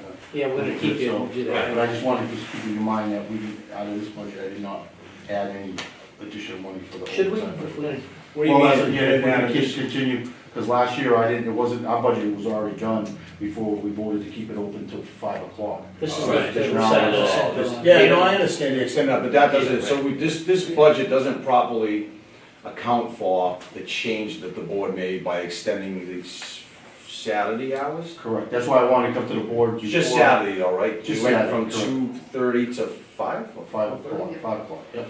So the extra 2.5 hours, and we did it for like from, I think it was May to November? November, I think Yeah. we did, yeah. Because of the Yeah, rain, end because of of, November. you know, obviously the leaves are falling, Yeah. right, so we probably went to November, somewhere around Which I there. think it was very, it was helpful. April What was your, first, what was your right. experience with it? I think it was helpful, I think a lot of people liked it. Really Well, helpful. let's- I think we should do it again. I think a lot of, I've talked to a number of people, I also talked to Peter Fortin that runs the recycling, and he said, Cal, he said, it's crazy in here, and he said, there's people that, 2:30 was the close, he says, even 3:30, he said, it's nuts. And I've been there at 3:30, it's still pretty Well, crazy. We're all users. We The all- weather's we all nice, know it's something we needed. nuts, especially in the fall, I was there in, I don't know, late October maybe, and it was crazy. Any comments, Mr. DeRoche, on that, or? No, I I think. mean, they my said gut is show the we should hours. do it, build the dollars into the budget, Okay. we should do it. Figure out what the. Especially, I'll tell you what, with the new, swap shop, that's even crazier. Then I think we need to leave the Yeah, it's facility actually doing open, really good. Saturday's the A lot of only day. people bring it's- stuff in, a lot of it's people definitely taking it worth out. It's That shop was money, really it's good. I know, it's over. That's It was a resident idea, and Dan, we that's should, calculated from, that's overtime, right? We Overtime, correct, So those 2.5 extra hours were overtime, correct. because that's Because what what that's happens, the agreement we made with Peter. well, Peter doesn't take it all the time, because that wouldn't be fair that one guy gets the overtime every single week.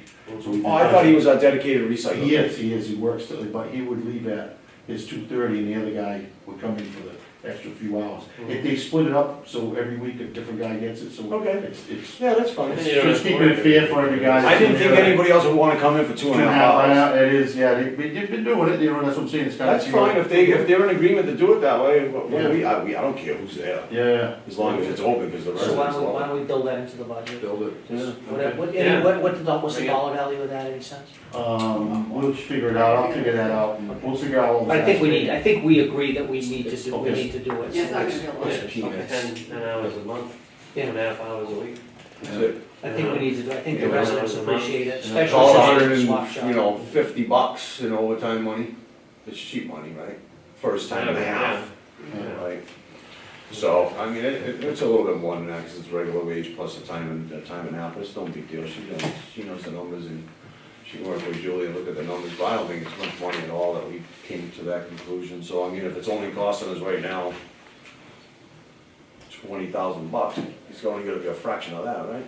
Yeah. Right. That's his full, that's the full That's- time. Because he's only 2 days. That's He's got correct. 2 days in this, and then he's got 3 days in highway, so it's not Yeah, budget. 10%, 50%. But I mean, if you're talking 20-something hours a week, Yeah. and we're only adding 2.5, just, Yeah.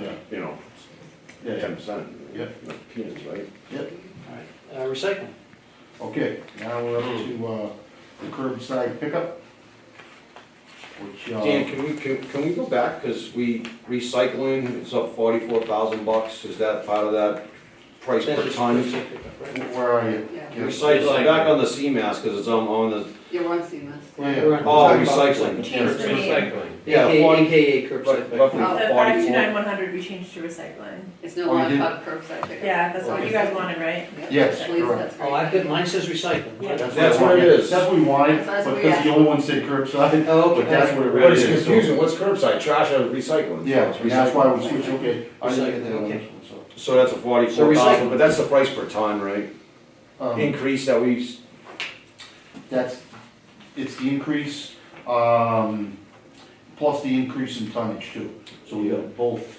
the what increase in has a tonnage. recycling tonnage increase from last year to this year? Has Well, it no, gone up actually, the dramatically? recycle hasn't, the recycle, I'm sorry, hasn't increased, it's the trash has been increased. The But this- recycle's been staying kind of flat. But so It's the 1,000 ton a year roughly we go through. 1,000 tons? Yep, and it's like Yeah. 3,000. How are we doing on our audit? I'm sorry? How do we do on our audit, which was a couple of They're weeks still ago? doing it, aren't they?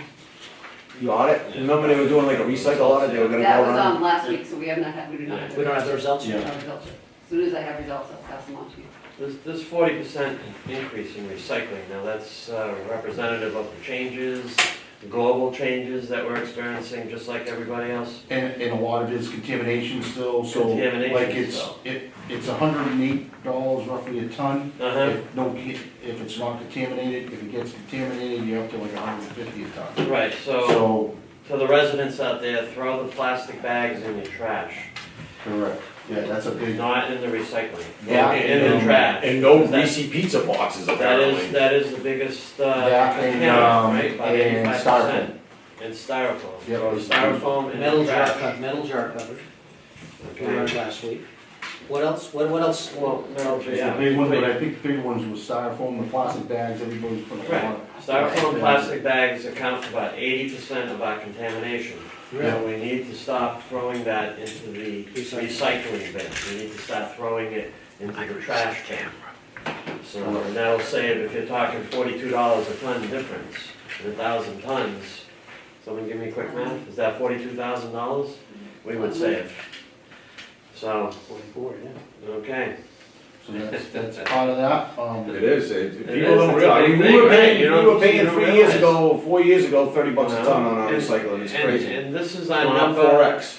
this is our number in our last year of our contract, correct? Yeah. Next year, we're this is the signing, last one, this is the last one. So actually, next this year, we're is gonna, signing a new contract. correct, and next year should be a lot different, even on the rubbish removal number. I believe I told you guys this last year, but, the rubbish removal is included with the price of the barrels. We had a 5-year contract with Howland, but 200, roughly a little over 200 is the pickup, and the rest was for the Barrel. barrels. the paying That's of the barrels. trash recycling Holland, right? Correct, so we purchased the barrels through Howland as well, so Yeah. that price So no, if that's, what is it, 500,000, 590,000, it's gonna be like maybe 260, 290 next time, because it's just gonna be paying for the pickup, not for the barrels. Right, they're gonna honor, we're assuming they're gonna honor.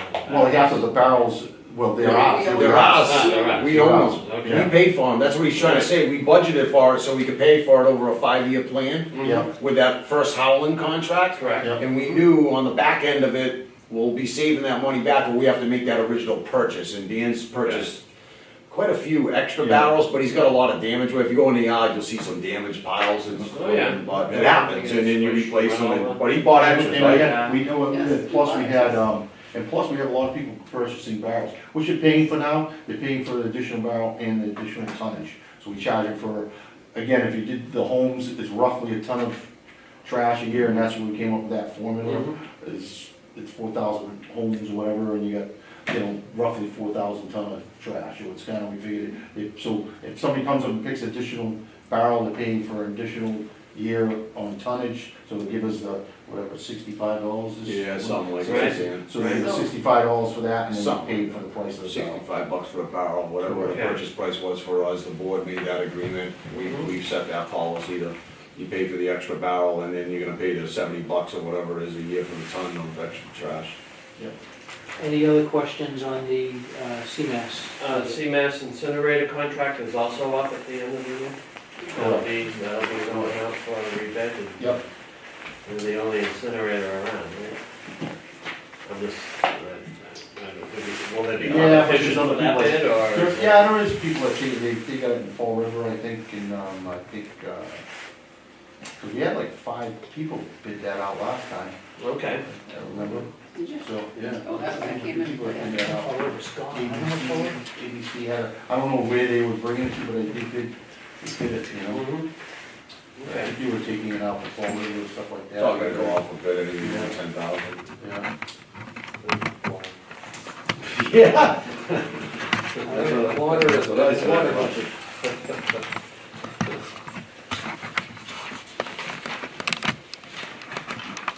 Which is 30, 2 Ks on water and sewer, on all Yeah, budget 30. well, the first part, Three Ks. the salaries, Yeah. which is just all contract, and, actual budgets.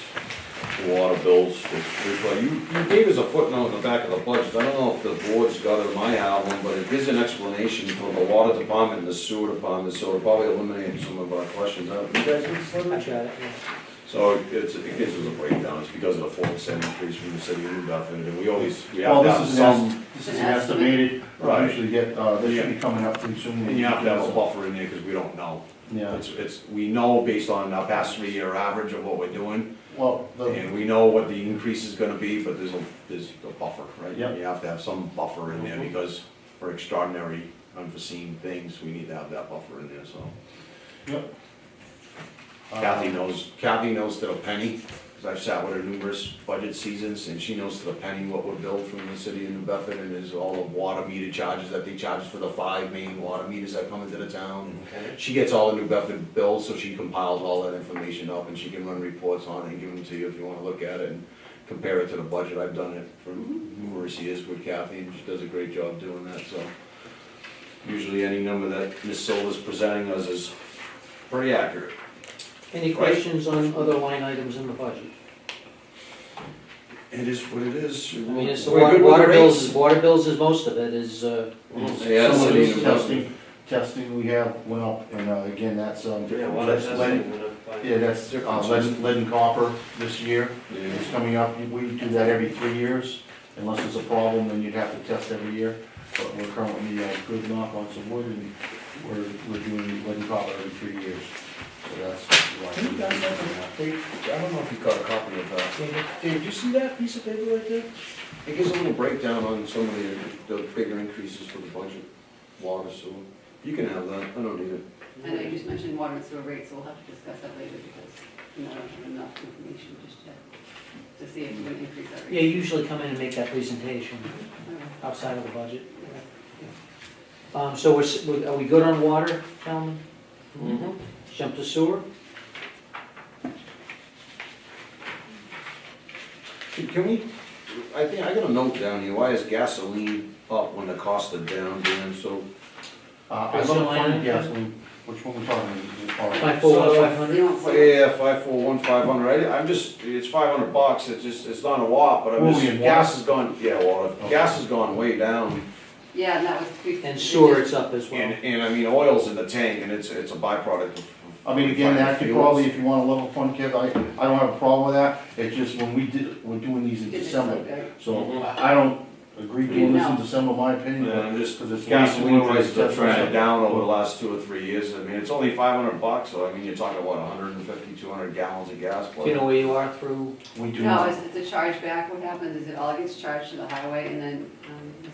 Hebert charges us back. Split it between the departments? or- We do an analysis for her to tell us how many, The we DPW. track actually who's using the Yeah. gas. Everybody's, like the police Police department, cars fill up there and everybody. they got a code with a little badge thing, so Dan can run the report and say, you know, why is Mr. Cabral at my gas pump every day when he's only working every Is other that a benefit of day? this job? There's cameras watching me, so you get. I'm waiting for my pass card and my But gas. he knows how to do it, and then we charge those departments for the fuel. She gets reports every month, and then we do it at the end of the year, usually it's at the end of the year. We try to do it as we get it monthly, but we've been behind in the finance office. I thought we usually did it at the end All of right, the year. the sewer budget, can we do that? Sewer budget. Yeah, I'll ask the question on the 50 grand. So, Julie, I don't understand, I'm looking at the 50 grand, I know what the 50 grand is, we did that, right? But Is that why do you reserve have that, why do you, yeah, the reserve funds, why do you have it inside the TAFD I recommended just, budget? Why do you put it there too? I was going through all of my updates and putting in things that I knew. That's kind of for me as I've been checking things. So I know that number is good, but as I haven't checked through everything else, I just deleted it out under my column. So if the finance committee says they don't want 50, they want 40. I'll change it on their column, yeah. Okay. But with that said, the finance committee doesn't make that decision. They recommend a It's budget their for town recommendation. meeting. Yeah, it's their recommendation. Well, they can make that recommendation, but Yeah, we set the budget. ultimately what We're the they ones. recommend This is is- what this gets is their posted on column. the town This meeting, is yeah. right.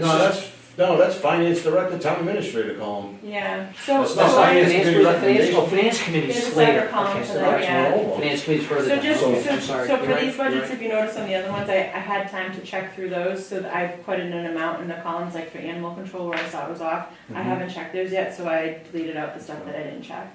Shouldn't That's fine. the departmental requests why is there a separate column for TAFD? Brian did it. Because I mean, Brian, we're gonna, We added it last year because as we would check things, so like say, you know, Becky's, I know that the salary is wrong, what she put in. Last year, we didn't have that column, so we would end up changing it on the department request line, and then departments were getting frustrated because they were like, hey, I didn't request that. okay. You know, so Eventually that gets merged in when the budget book goes to town meeting. when the budget goes to town meeting, it's the finance committee recommendation. Yeah. That's what goes to But town we show the meeting. departmental request, which is Yeah. a merger of the TAFD and the department, get Yeah. merged. The budget book I got, it shows all this exact budget like this, finance. It shows the TA. TAFD. It should be just to be gone. We can do it however, but that's why we added the column, was so that when you could see the flow of, as things developed and Yeah. things were checked, you could see, all right, like for Becky's, for instance, you could see that she had an original amount that was updated as it was checked, and then it was approved by the finance committee, the That's selection. what I was talking about Yeah. last time, Roger. Brian, because of the way the money was flowing, and we didn't have good controls last year on the budget, he was changing budgets after we looked at budgets, and then they added this column, and I'm like, what, how can you be changing I all think for these town lines? meeting, those columns should be merged into. We can do that. It should just be the departmental It request. should be the departmental Once request. we agree on the budget, and we set the budget, we Yeah. say, I motion to approve the sewer enterprise fund. Second, all in favor, aye. The Well- budget shouldn't be changed unless it comes back to the board with a recommendation No, from the, agreed. if the finance committee says, hey, you know, this is what it is, you know, we say, okay, whether we agree with it or not, if not, they go to the town meeting, they can change that recommendation. And then the board says, this is the department request, and this is the reasons why we want it, and then let town meeting decide whether they go with the finance Yeah. committee's So let's recommendation. merge those when it goes to town meeting. Yeah, absolutely. Again, it's put in place more so that if Becky was here tonight, she wouldn't be like, wait a second, I didn't request that. Well, this was helpful, with the Yeah. budget we saw earlier, when you had a salary correction, Yeah, that was helpful in that case. We were able Yeah. to see what was originally presented by the department, Correct. and and this then is, you caught the change. It was Yeah. helpful to us to see and that, but again, I I think didn't have eventually they anything need to in be here merged together. because that's kind of, this has been my check for myself that I haven't checked through all the Okay. numbers yet. And make sure that when we do the water, we pass the water budget, but make sure the $50,000 is inside It the is, budget, yep. and the budget's actually Yep. there. Other questions on the sewer budget? Energy, we sort of talked about in the other budget, jumped a bit. Gasoline, we talked about, jumped a bit, but same issues in the sewer as they would be on this. on the And sewer the energy, water. that energy line item. Yep. You didn't do anything in the DPW, but why you banging sewer so much in energy? And let's see what you did with water and energy. That was the same And you issue. didn't really do it in water, so why is sewer absorbing so much of an increase in energy? Well, just because of the past, what we've been running in the past for energy, we also have the school pump station added to it, which is, right, Can I that's just, more can I just, you mind if I answer? Yeah, go ahead. All right, so highway energy is more at the barn, okay, and what they're doing at the barn. So just think our energy bills at the Okay. barn. That's why we need an installation in the windows, so that we can. That was a um, highway issue. When you look at water, there isn't a lot to do with water, with energy, but Energy. with sewer, you have the 5 sewer pumps, you can help me out here, right? 5 sewer pumps plus the school, or 5 in total, No, 4 in total. 4 in total? Yeah, 4 With is the one school, actually, that's okay. private, yeah. A private one, okay, so we have the 4, so those all use up energy. And that's what 90% of your cost is here in sewer, is that those sewer pumps going constantly. Okay. So as the price goes up in energy and depending on how much we're pumping out, so that if you're pumping out more in a year, energy prices are gonna go up. So let's talk about that pumping station, that 4th pumping station, because last year, we put an article and we split it with the schools, and I think we took out $110,000 out of the sewer surplus account to do the upgrade to that school pumping station, and then we found out later on that Woodward and Curran told us 4 different stories, and then we found out that we can never utilize that pumping station in the state it's in with the main that's there because it goes uphill, so we're paying out of our sewer enterprise fund for a pumping station that's not being utilized by any of the sewer users, the 930 sewer users, correct? So that 110 should really be reimbursed back from the town side, back into our sewer, if we're never going back and using that sewer pumping station or that sewer main. I do have an article for that, we didn't get into that point yet, but. You have an article? I have an article for Okay. that, so that's coming up. Yeah, we had talked previously about this, like Of course. 6 months ago, or Yeah, 7 months they ago, told about us- that money. Right. Some people can, and they told him 200 and something can, then it came down to 100 and something can, and then I said, how can you do that when the main's going uphill?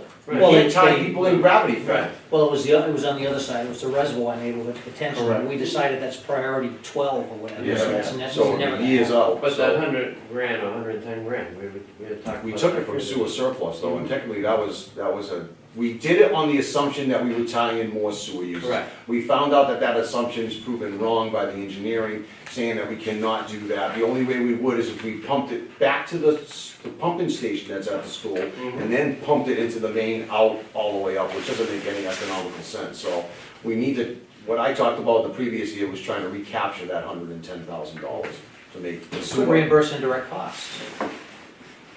Never mind, moving on.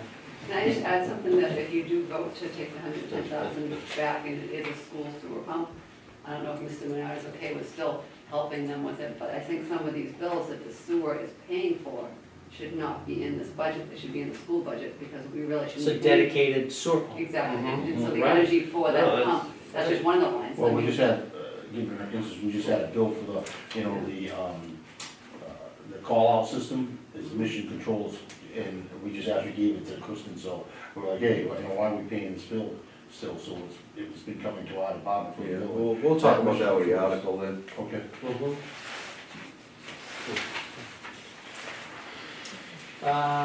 Okay, set with your budgets, I guess, any other questions on the budgets?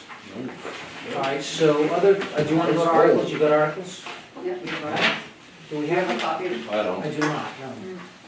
I'm still compiling articles, so. Okay. You wanna make some copies of the ones you have? Please. or you want- Where's the copy, Gene?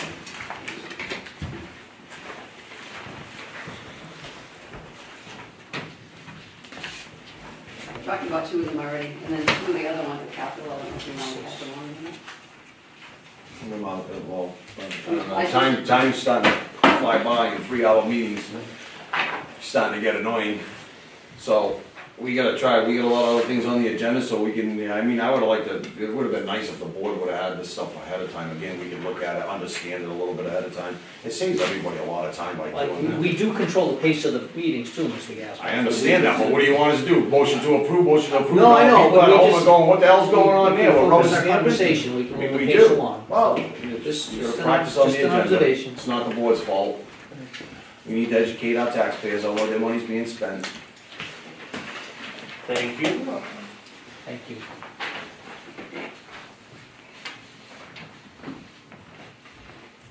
Is your windows? Yeah, that's the one for the windows, Article 1. Which you already talked about, if you wanna talk any more about it, we can move on to the, That's a lot of, yeah. I mean, it's a pretty good sized building and it's spraying. So what do you think, It's not- what do you think your savings, energy savings to do this?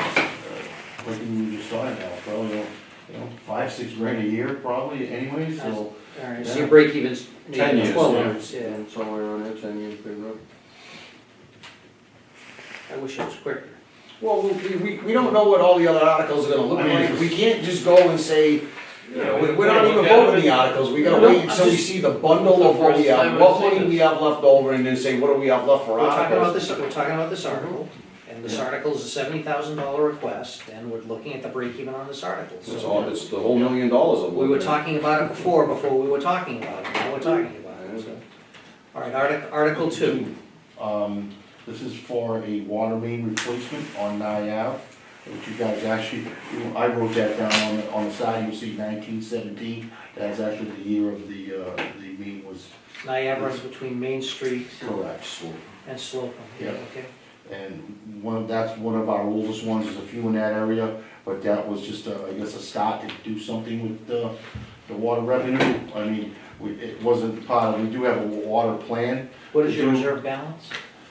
It's, Over a million. yes, I was saying to Yeah, it feels like it's time we should do projects like this sometime. So, What's this 1917 pipe made out of? that is, I mean, cast cast iron, iron? cast iron. And And what that's not- happens with a cast iron pipe too is perennial water main inside, if it's a 6-inch water main, Uh-huh. you get tuberculosis in it, and it's about this big. Right, So you get right, low water pressure, it skips, right. and the Sounds other problem is, they crack because of, like, the frost. It's will go growth, off, it'd be and growth they- inside though, right?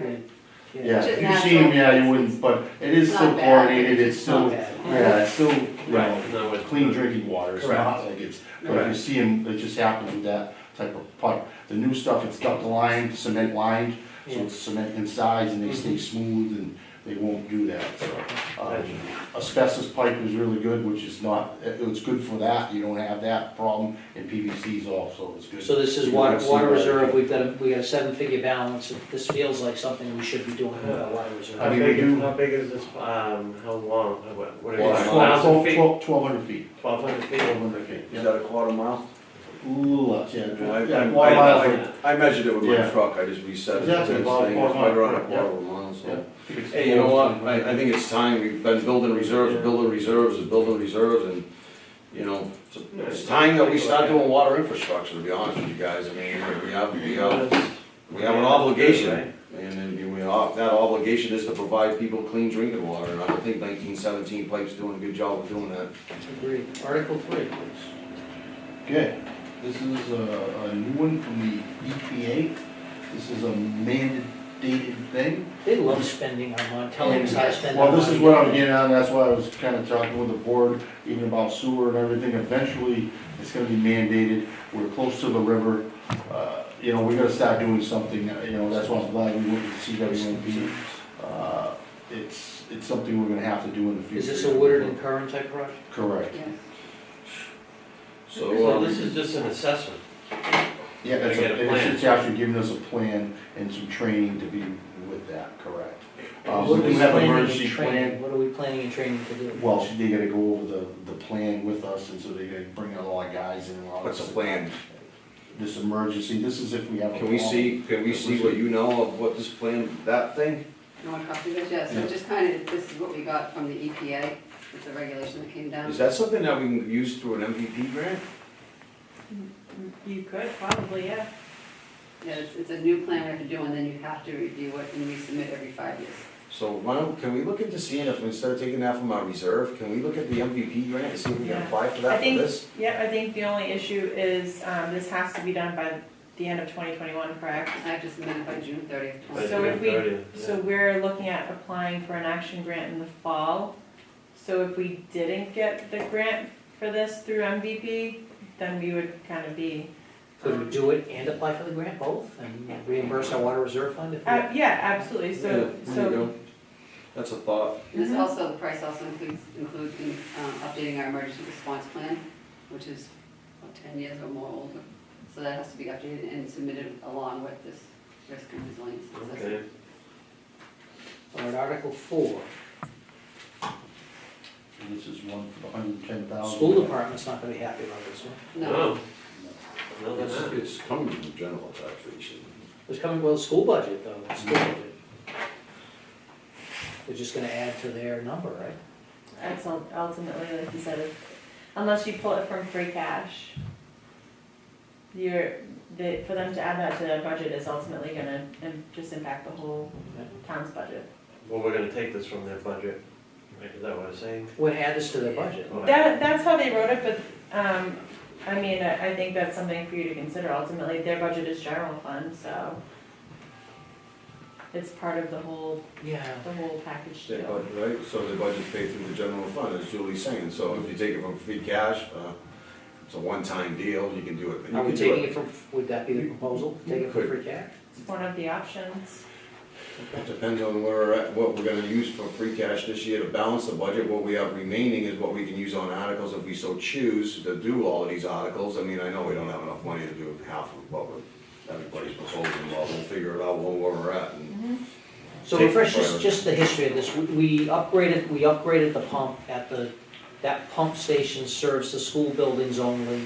We upgraded the pump, we took it out of sewer surplus with the expectation that potentially that sewer station could serve something other than the school. Correct. Now it looks like that's not gonna serve anything other than the school, so the school budget should be funding it. And we're still maintaining, we go by here daily, that we just put it in with our rest of our pump stations, so they check daily any problems wherever we're dealing with. Hey, Mr. Chairman, can I interrupt you? Yeah, go. Mr. Menard, you might wanna look at your phone, you're getting a call from Petey. Okay.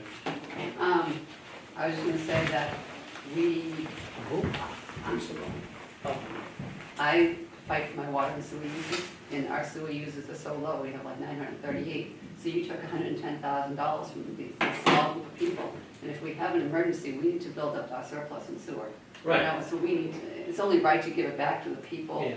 that we took it from, and not Yeah. getting no use out of it whatsoever. We're not Last year I adding- resisted We're not adding this new people because to help lower the rate. we thought we were going to, you know, tie into the sewer line. with Right. People along, and then we learned over the last year that that wasn't gonna happen. So last year I resisted it, but and a couple I months get it. ago, our sewer surplus is kinda low, wasn't Yes, it? it Like is. 90 grand or? No. Free to change. 300, yeah, yeah. 300? 320. Yeah. So this would be added to that? Yes, Okay. that'll make me feel a little better, because it's almost close to half. if that sewer line could ever support anything other than the school, this would be Right, fine, but it right, can't. right. We wouldn't ask for it back. 'Cause We wouldn't ask That for was it the back. commitment we That's we correct. made, is because we thought we could bring a few hundred more sewer users into the pipe and it would pay for itself. Yeah, Right. But that didn't occur and we it never were will. sold a bill of goods And 20 it never, years ago. yeah, well, exactly, we were told certain things that we weren't supposed to be told. And Article 5. All right, I'll try and talk to him about, for Mr. Menard on this one, because he did these two. So he is asking for It's a a big, new loader, and I think the old loader is almost on its way out. So how old's the old loader? 13 Hours, hours, many hours? somewhere around 12, 13 years old. It's not, does, some of the U-joints and stuff like that are going, and I've seen Dan do his presentation on the finance committee meeting, so the machine's starting to get tired. It's not something, I don't think that we would have to hurry up and rush out and do. Put it this way, if we don't have available cash to purchase the $220-something thousand Big articles, piece of yeah. equipment, then we're not gonna do it, and we're gonna Dan always makes do with what he's got, I'll always say that, right? So, the machine is getting tired, and Dan's looking to get the new machine for, out on the road projects, and leave the old machine and use it only for recycling. You know, when you go into recycling yard, they're always moving piles, or when they bring in the chippers and the grinders, they use the loader to load that and process all the machine. The old machine's a perfect machine to keep in the yard because it's limited to the amount of traffic This and is driving. snow removal, this would, does get sewer used as snow. replacement, It sewer does. replacement project, would this be used on Yeah, I that? was just gonna ask that We question, can would use a we, loader in the sewer replacement project. with John Deere? I could, it's something that could be part of that as well, yes. That is our main, the front loader is our main piece, we use that for everything. You got trees down, picking up trees, it's loading the sanders, it's water But work, this sewer isn't, you're drainage digging work, trenches, you're not anything. digging trenches with this for. No, it's loading stuff at the yard, This it's is a big- loading, yes, correct, yeah. That's the excavator, but it's that big freaking loader that's you see inside the yard. And I was just Yeah. telling the board, Dan, because you went out to do your call, I said, the U-joints and everything else, all the pins and stuff, they're getting loose. Yep. And it's something that I said, if we didn't, we don't know how much money we have available to be funding articles. Sure, So yeah. with that said, I said, Dan will always make do with what he's got. I said, but he's looking to purchase a new one.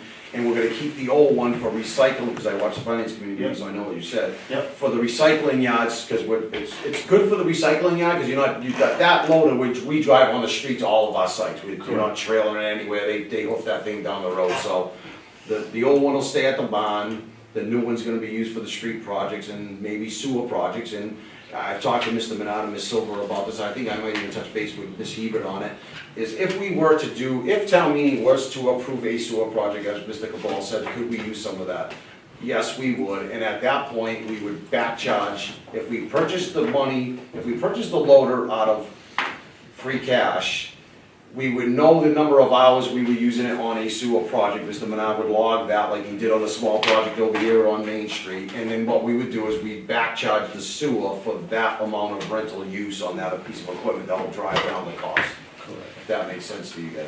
Yeah. So we could do it that way. We fund it through the DPW budget, and if we ever use it on big sewer projects or water whatever we're gonna use it on, we could back charge that department for it. The Elgin sweeper. Okay, that's another one. I don't know if you guys had my capital budget plan with you guys, but, this is one that was probably out another year, and, we had our catch basin truck up, and I'm like, I've been putting the catch basins out for bid, and it's actually been cheaper to have them done outsourced than us doing them in-house, plus I would lose a guy for 3 months. They come in with 3 trucks and they're done in less than a month, and where us with 1 truck, it would take us 3 months, plus we're using our fuel, everything else, and it came out to being less money. I figured the salary of a guy and everything, and it winds up being a lot more money for us to do it in-house, so that one, it's an older truck, again, it's still nice to have, because it's for emergency situations.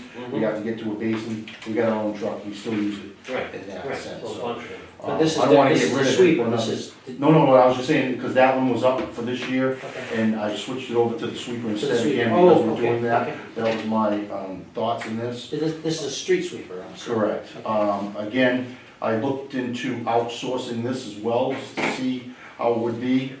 This would be the board's decision, I guess. I got prices, and actually was from a in-town, person, and he gave me a price which I thought was actually, was a fair and a good deal, because I checked with a couple companies, and, his price was $1,000 a day for the town. And I looked at roughly what we do in 30 days a year with that sweeper. So it would be costing us roughly $30,000 if I outsourced it, is, an estimate. Again, if you had a storm or something, it'd be out more, or, a hurricane or something like that, and there's branches and leaves, and, this is on a normal year. I based it over the past 3 years, and how I know that is we fill that thing with water, and it's gonna be, we log how many gallons of water goes in that sweeper to use for our water loss. So that's where I'm getting these days, and how many days he fills that thing up, and My so they get a instinct lot is of at great $30,000 a year to, we're better outsourcing it, but. That's Well, all. it depends on, This is two- it this is depends on who 200. you're outsourcing it to, because what kind of Well, $1,000 a machinery. day. Well, that's fine, but if you have an older machine and it's not doing a good job and they're taking longer, that $1,000 a day is gonna go up, because they're not moving as fast, they're not being as efficient, so. But dealing I with the mean, the thing assumptions is we now, were this is the new one, it's like 240, 250, I think I got in there, 250,000 for a brand new one. So again, so you'd be, it's like a 7-year thing, and now you're back, now you get a new, and the reason why this machine ain't as good as the newer ones, this is all gear driven and chain driven, the one we own, which is the old one. All the new ones are hydraulic motors on it and hydraulic hoses, which is a lot less maintenance on them, and is a lot more friendly, you know, it's gonna be, if something happens, you can probably blow a hose. Them hydraulic motors, they're really good, that'd be 20 years down the road before you. Would we have to use it, would we have to outsource it all, or could we still be using, I seen ours going down the road. Yeah, no, a week no, or I two mean, ago, yeah, it actually did a good job as opposed to some of the other ones I see in other municipalities that they use, and they don't sweep very well. I think our brushes is still really, really good shape, so do we do it, you know, maybe we do it once or twice, and we let we outsource it and drive the cost down a little bit more, and, I mean, is ours a total pile of crap that we're not gonna use anymore, because 2 weeks ago we I'm did gonna it still, look good? and again, I'm gonna still keep it as a backup regardless, because if we did outsource it, we're gonna keep it. But it does need a little work right now, it does need a lot, it needs an arm, and again, it's harder to find the parts for this thing. Yeah. That's one of the problems, but they are out there, and if I do some searching, I'll definitely get some parts and keep it up and running. I'm just saying, it's kind of it's a maintenance nightmare, that thing. Just because feel of all just the based on the numbers. I think we could try it for a year, right? Try outsourcing it for a year, see the results we get from whatever company comes in and does it, and, that's Have we gonna been cost doing a it bit. ourselves? We've been doing it ourselves Yeah. since I've been here. Yeah, we gotta put that up a bit though, right? Yes, something like that, yeah. So, we'll see. I remember when we used to hire somebody, I don't remember, maybe I'm thinking of basin cleaning when I was on the. Yeah, catch basin trucks, and again, that's way cheaper, we can't even do it for what?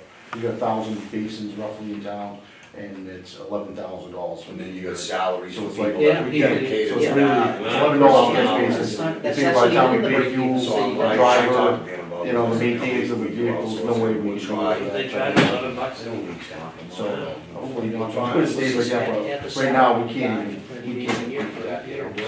And I talked to the town, a lot of them paying 20-something, 26, 30-something, a basin, so we're doing. Wow, very good, yeah. Yeah. So, thank you.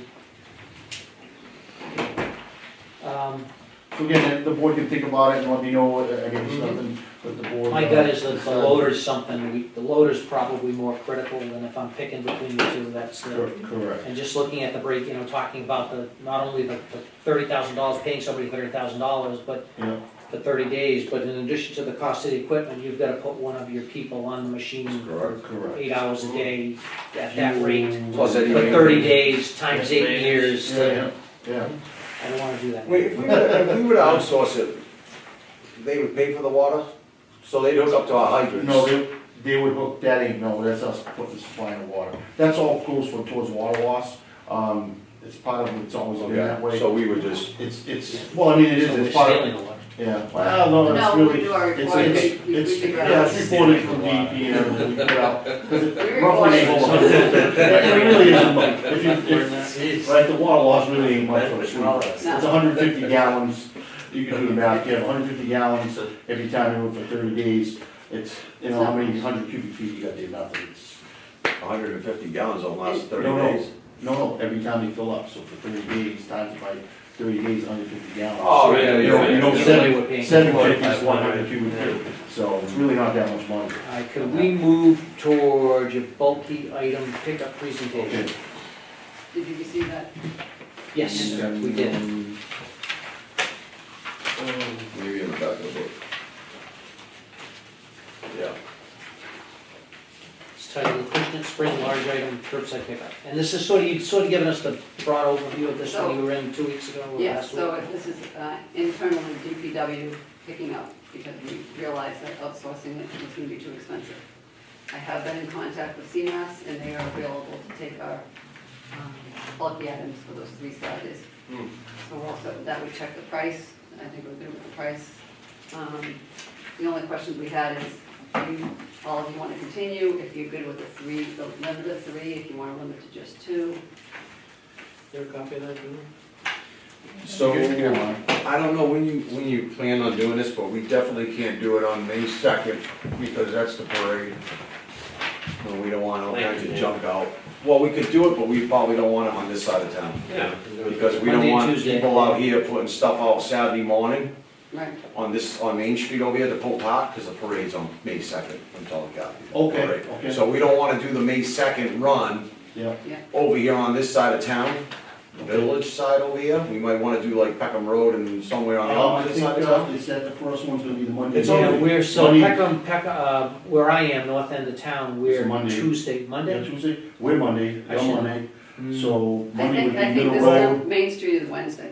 You guys are talking Yeah, about Main Street? Wednesday. so that wouldn't be. Yeah, I just don't want anybody, I thought it said something about Saturdays. I'm It Yeah, says Tuesday, right I'm there. No, Tuesday. no, we're doing it on a Saturday, No, but it's that's only Tuesday. Monday and Tuesdays So route. if you have a Monday, Tuesday So if route, you have a Monday and Tuesday garbage, regular Yeah. trash pickup, which is them are the your, ones we're gonna be picking up on that Saturday. your Monday, Kevin, your route's on So Monday. Yeah, I'm just saying, I don't want it to be on the May 2nd Saturday. You're saying you pick it up on Saturday, right? Yeah, you're Correct, saying but on the no. other end of town, we won't be on this end, it's only the two. I just don't, I'm just giving everybody the dates because we've Okay. scheduled town cleanup on the same day we're doing, Oh, yeah, yeah, Parades. that's good, I don't want that. and I don't think that's good either, Earth Day or whatever you wanna call it, right? And it's a conflicted schedule, I'm just trying to make sure we don't No, have no, that's a good idea, yeah. TPW 10-wheelers running up and down the road while we got, you know, Yeah. 1,000 little kids Yeah. running down the street. Yeah. So right now, the schedule works. Yeah. We got May 2nd pickup, but we're picking Or up Monday, Tuesday. Middle Road and Peckham Road Yes. and up in that area. And that's not where But the just parade confirm, is. just confirm that, Okay. that's a good, we don't wanna All right. jump on the parade route. No, I That's good. know the parade route, I think is Wednesday, I'm almost Okay. done. I think 3 Yeah. items, so Yeah. what happens if If they leave out 4, they leave out 2? Do we pay less? oh, we only gonna pay by what, with the We- tonnage? By the Oh, by the time. tonnage, okay. So we Okay. pay- 3 sounds fine. This was not by the item, 3 sounds fine. okay, The other way, you would get a poo tank, right. Yeah. you know? And this way here, if there's less, it's better, it Yeah. drives down that cost because it's based on the tonnage. Correct, Yes, So what do they do, weigh your 10-wheeler when you go in? correct. And when you come out empty, but just like a scrapyard would, and then now you know the weight of your truck, so when next time you go in, you just zoom in and. Got it. So, yeah, as long as that route on, May 2nd isn't by the park, we're good. You're taking tires also, huh? No, We it's have to 3 take- tires, well, coming again, in we 3 take- items. yes, Right, okay. yes, That would be 3 items? yes, that always seems fair. You wanna Tires send, you wanna and send items. this, you wanna send this in the water bills? I would like to send in the water bills, if you have Oh, questions, yeah, 20 because the water bills will times. be April 15th. Okay, I'd also like to put it It's on found all them things in the questions, woods. and I'd like to do a reverse 911 call. Yeah, no, that's fine. To let people know. On the people that are scheduled for that Saturday, you're only Yes. gonna do the reverse 911. Do we have the capabilities of segregating 911 calls that way? Chief In Gallagher blocks? said we can. In blocks? Chief Gallagher said we can. Okay, as long as we Just can have do to that, set that's up a great. map. It's cool, that's cool. Well, this is a very good list. Yeah. I mean, it includes the items that I think we're all, It's all going to Because we CMAS, get baby, picked up. we're just gonna burn it. Yes. Everything should be burned. But, no, a lot of stuff like the, see, that's the other thing, the other company wasn't gonna pick up TVs or stuff like that, which I'm gonna have a separate group. Like, we're gonna be in front of them actually, and, any TVs or refrigerators, stuff like that wasn't going in, and ain't going in the CMAS. truck. It's gonna go to our barn, so I'll have other, like, dump trucks and stuff out picking up the white goods and TVs and stuff Feels like like that. this is- Mattresses, so, Yeah, this feels like what we envisioned when we talked about this with last budget, Correct. when we did the art. And then we'll get an idea of how much it costs us. Yeah. At the end. We'll keep I track. mean, this is something that, again, was done with Holland before. We had one of them was a nightmare, one of them was pretty good that we Right. did, that was at the town barn. And again, this I one. think the point of limiting it to 3 items and, you know, so people will do 3 or less. Helps eliminate people bringing stuff over from other areas. So, And the person that has 4 will have 1 left on his front that's lawn. correct, that's correct, Not a big deal. that's correct. Who picked up the 3 lightest ones? Well, I would count 3 tires as 1, but that's just me. I'm not as nice as you. I would count 4 tires as 1. All right, shut off water fee. That's not actually shut off water fee, it's called a water debt service charge, and I believe it's 44 Bernard Street that they requested, they came to me first. So we have about 10 accounts in this town that, usually the owner has come to us and said, please shut off my water, please pull my meter. Yeah. So they're not being charged any water. Why would they say that? Because they're gonna demo the house, Okay, they buy okay, it because yep. they're doing work, they're gonna rip it apart. So it's down to a $20 quarterly water bill, which is just for the water debt service charge, Yep. which is to cover the cost for the loans we took out. We talked about Okay, this. so, these houses just have to pay the $20. And that's never been a problem. 44 Bernard Street has come to me and said, I do not wanna pay the $20. I'm not sure why, he says because he's not using water, so he doesn't feel like he should have to pay the $20. I explained to him, well, we're not charging the meter fee because we pulled the meter, we're not charging you any minimum usage because it's shut off in the street. But he still is requesting, and I say no all the time, so I say, no, that's not fair, you should be paying the $20, so he is requesting. And what is the 20, what's the concept behind the $20? So, yeah, it's just the debt fee, which we look at as every person who has water available to their house. He could use the should be water, paying. so it's like a Yes. betterment charge. He has access to the water. That, we did a big infrastructure thing years ago, it's like $3.7 million project, the interest on that back in the day was 3.5, it's almost a 1-to-1 ratio. And that's why we instituted that on the bill, because it's there for like the next 35 years. Doesn't expire until like 2043, that debt. So it we feels like said, an the best way to appropriate do it, instead of keep building everything into rate, which is the wrong way to do billing, we changed it in 2014, we took it over, and we broke out meter fees, the debt charge, we felt that was So the most it's a appropriate betterment, way. is that the best way to describe it? It's Similar a to a debt charge, it says debt right on the bill, it's a debt charge, that's what you get, it's because you have water in And front of when your the house. debt's How long paid is this for, person, it was he disappears? blowing out his house and he's never gonna build back there again? No, he'd like to keep his house, he just hasn't made a decision on what he would like to do with it going forward. So he doesn't feel like he should be paying this $20 charge. And I said, Do you need action on this, or? You need to decide, because I've already said, no, you should be paying it. So he said, well, what's my next It feels like step? the decision's already been made, that this is a charge we assess to property owners, Right. and that we shouldn't be making an individual decision on an individual property, that the decision's already been made, that this is, unless the group wants to. It is make equally a separate dispersed among all of our water property, users so- to the same amount for every water user, regardless of the amount of water you're using. End Then of there's, story. then there's a policy in place, I don't think you need action, I think Okay.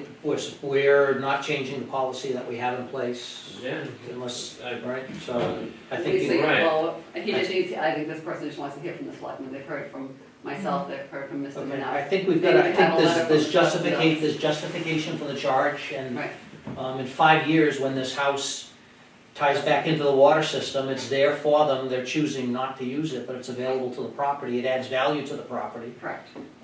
Yeah. I don't see a reason to change it. Okay. I'll send you a notice. Okay, Thank so, thank you. I think we're done with, One last question. okay. I know the recycling hour is going to continue, which is great, but we have an issue with the coronavirus. Should the recycling center be open going forward? So that's a good question. I actually, we didn't address Mr. Menard and his staff, but for the most part, you guys work outside, right? Correct. So- So, I mean, he, again, with the swap shop and stuff now, so he's doing a lot of interaction with the public as well. So I mean, again, I don't, that's up to the board. I don't know if Peter's, if he definitely shut down the swap shop for now, because again, a lot of people coming in there, bringing stuff in, taking things out, so. Does he like we really said, need to get that close to somebody bringing something in and bringing something up? Can he say, just put it over there, and then when he leaves, go pick it up and put it where it needs to be? I don't know, it just seems like people are more hanging around there and looking at things. It's and- becoming You'll have a social Yeah, place yeah. to have coffee and donuts on Saturday Yeah. morning. Oh, they shouldn't be hanging around having coffee and donuts in the town barn, let's put it that way, so. I'm talking about the. I mean, it's up to the board. It doesn't feel I mean, we're all sitting here in this tiny room for the last Yeah. 2.5 hours. It's outdoors, it's ventilated, there's no garage door on the building, I mean, whoever's working recycling needs to use common sense that you don't go up and hug and kiss somebody when they're bringing in a toy. And if, as long as you keep that in mind, you say, just put that over there, and I know, and people shouldn't be congregating, hanging around, and they come in, look around and leave. I don't know, it's not a hangout, it's like, we didn't build a clubhouse. Is it, You know what I mean? What's next? We gonna all come there on our hollies and hang out and drink beer? I mean, people have to keep in mind, what is it, social distance, I mean, that is a phrase now. So, And if it becomes a problem, if, look, if the employee's uncomfortable with running the swap shed, then come back to the board and say, look, he's uncomfortable being in the swap shed, and then the board can say, that's fine, then we're gonna shut down the swap shed for 30 days, like we did with other things, and there's no swap shed, just come in and use the recycling, and all he's gonna do is wave to people and say, put your stuff over there, put your stuff over there, but if that's what he feels, if he's uncomfortable with it, I'm not gonna force somebody to do something over this virus, right? I mean, it's, you know, I don't think we're And in that I know position. you might not even have the people, we might have the, because of people worried about it anyway, so Mhm. in that sense. He's got a little office that's all enclosed, he should have a little window where he says, yeah, just put that over there. I mean, so I don't know, if we're making more of something than we should be, but, you Well, I know. just, We wanted don't to- check you guys, you know, Checking, that's all. You know, if he's uncomfortable, let him If say. your employee's uncomfortable, let's talk again. Yeah, that's what I think, I Let's mean, talk again. if he's not willing to keep the swap shed open, I'm fine with closing, I don't have a problem with that, I don't wanna put anybody in harm's way. And if that's the way. I mean, again, I could just tell them, hey, they would just tell them what you said, point out, you know, Yeah. stay distance and Whatever, it should be fine, whatever. Just keep your distance. yeah. Thank you. Thank you very much. All right, jumping around in the agenda, old business, town administrator goals and objectives for next year. Has anyone, I have not even. all right, I sent Julie an email with 5 or 6 items. Could we make that a goal for Tuesday night, please? Are your items pink or purple? There's a bunch of purple in there. No, those are, no. That was, That was- that was, I Okay. generated That was an an old original one. email of the, started with that list and said of the items on the list, these are my priority, these are the items I think are priorities. So without disclosing what I think my priorities are, could I ask the two of you to submit something to Julie for next week? Is that reasonable? that's reasonable, I can accept that. I mean, is And that- we'll, I'd like, one of, my first priority is to have some budget talk next meeting and discuss the budget all right, process. so we're gonna multitask, No, we're that's gonna do something. that, we're gonna do that, but I'd like to give her, I'd like to set a goal that we all submit, our priorities for, where contract says, we're gonna define her priorities, so I'd like to give her those priorities for next meeting. And it took me, we've got a list of Yeah, things, it took me 15 minutes, so I think if we all submit, you know, I submitted 6-ish, you know, submit 3, 4, 5, 2, and, you know, if your top 2 are on my list and on his list, those become her priorities, but I think we can do that, and I think it's Is easy. this the list I think that we're- was from your That's predecessor? what we should be doing. Okay, because some of them I got done. So can we have Yeah, an some of agenda for the that next was- meeting also? that Just lists a carry lot that of those forward. Right, Warrant items, It doesn't warrant, have to be off that list. no, it doesn't have to, anything you Yeah, want, we asked for the anything list, you want, yep. so we can have an update and see where we were. Whatever you want, whether it's on that list or not on it, whatever you want her priorities to be, just if you could for next Tuesday, please, and let's put that on the agenda. Ms. Hebert for next week. yep. New business warrant articles discussion, did we do that? Kinda? Mm, Well, I'm working on compiling everything, so I was hoping before all of the pandemic spread, to have this ready for you for tonight, so you guys could have the list and look through it, but I haven't been able to. What I'd like, and just going back to my time on the finance committee, what I'd like is a projected, all right, so projected revenue sources, which I think you've given us. Yep. Projected budget based on what's submitted, and you can do that you can do major categories, or you can do individual budgets, 35 of them, 40, whatever it is, and then get down to a bottom line number and show us available sources to close that gap. Mhm. You know, free cash, overly surplus, show us what's in stabilization, we don't wanna touch stabilization, but show us what's there, I mean, it's a resource to us. And then maybe a separate page that lists all the warrant articles, and I think that'll be helpful for a discussion about the budget, which I know you That'll be said very you want, and I think we. Yeah, no, it's right, she needs to, you know, based on what people have given her, that's soon to come to us, and, you know, we're looking at budgets, but, you know, I know for a fact they're all gonna change, they have to, there's, based on what I've seen But let's see where in we are now. contractual obligations, it's already expended the funds, so I'm just very concerned on where we're going, what the board's gonna say we're gonna allow for, and like Mr. Cabral said, as much as we don't wanna touch stabilization, it can't always just sit there and like the cable account and look pretty. There might be some things that we can't afford to fund from free cash for articles, but we may, as a board, decide we may be willing to fund a couple of things from stabilization It's for an asset, we capital need to know expenditures. it's an asset. It's So ours. I'm willing to move in that direction, is that we don't wanna use it for budgetary reasons, Right. but we may use it for capital purchases, so that discussion needs to be had by this board in sending a message, and we need to send that message back to our department and say, look, we have X shortfall, you tell us what you wanna cut, where you can cut, and we'll see how much of that gap we can close, and then what's happened in the past, like Mr. Cabral and I have done this before, we say that's not enough, we need more, and then we start making recommendations, he's been on the board now, we haven't had to do that, but when you're a board member, you may be telling a department head, this is gonna get cut, Absolutely. you know, and we might have to make those hard choices, I think we're gonna, this is the year we're gonna have to make some hard choices. Well, we've And I done feel- this, okay, we've No, done just this for, since I started. Mhm. And from the last town meeting, and the finance department's comments from last year, saying how this year was gonna be extremely difficult. But I don't feel like I know where we are. And just, Yeah. so Yeah, just no. keep it No, simple, we've been keep it scared. simple. And again, with the budget, I mean, summarize it however you want. If you want just the aggregate budget, we've got the detail, but whatever works for you. But just to give us a bottom line of what that whole looks like, I think. And it's important for the finance committee to get a And the visualize finance committee what just- we're looking Absolutely. at. I mean, I don't want, these poor folks, I mean, now we're dealing with this virus stuff, and it's gonna be difficult to schedule meetings, and I don't wanna be wasting every Wednesday with them looking at budgets that we know are gonna come, they're gonna have to relook at them all over again and start saying, okay, this is the decision you made, why'd you cut that? And they're gonna ask those kind of questions, why'd you cut 50 grand out of that line item, why'd you cut 5 grand, are you concerned about this? It's a long, in-depth process the finance committee's gotta do, and I'm just trying to keep everything in check, so when we get to the deadline, we're good. Right. And if only we had a town accountant, we'll save that for later. Yeah, I mean, I agree, this has not been my ideal year for many reasons, and obviously, you know, I would love to already have this prepared for you and outlined and look at what we have, it's just, it hasn't been, easy to get. Some things have been That thrown into stuff the together. kitchen sink that we didn't want Yeah. thrown into the kitchen sink, and now Yeah. we're stuck dealing with it, and we'll all But- work through it. I want you to make Correct. sure that I completely understand what you were asking for and what we need to do, I just, you know, I I'm gonna understand. get it together for you. Thanks. So.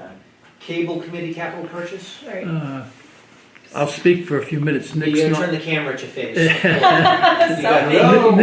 Nick's not here, he left because he thought it was running late, he didn't think he'd discuss it. If you want to know a little bit about it, I can give you, So do you wanna do it now, or do you wanna hold it, your call?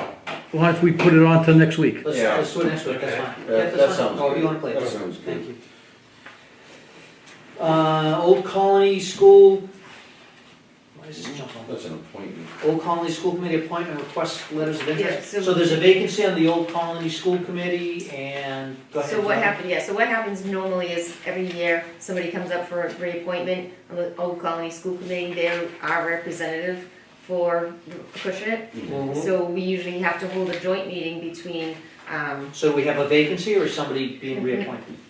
they wanna be reappointed, but we usually say, we'll take letters of interest, cause we can't not take letters of interest for it. So we usually say we'll take letters of interest, we'll meet, cause we have to meet with a joint meeting between the moderator and the Acushnet School Committee and the Board of Selectmen. Even if somebody's just being reappointed, we've gotta go through that process? So, Yes. I don't know. Really? I'm confused. It's, Is that what's always been done? Oh, It just so- feels like if somebody's interested in continuing, we just let them continue. well, we don't usually get letters of interest anyway, so it's always the person just gets reappointed. But there's a But- time frame anyway that we need to schedule with the school committee, Right. the moderator, and the board of selectmen for this appointment. So we will do what we're gonna do. Well, We'll let's go put through it the on, process. let's put the opening on, and so we can get this thing moving forward, but is Mr. Broder interested in Yes. still being on it? And I guess my question is, if we do get some other letters of interest, the only way that I would not be committed to reappointing a current member is if they're pulling no-shows.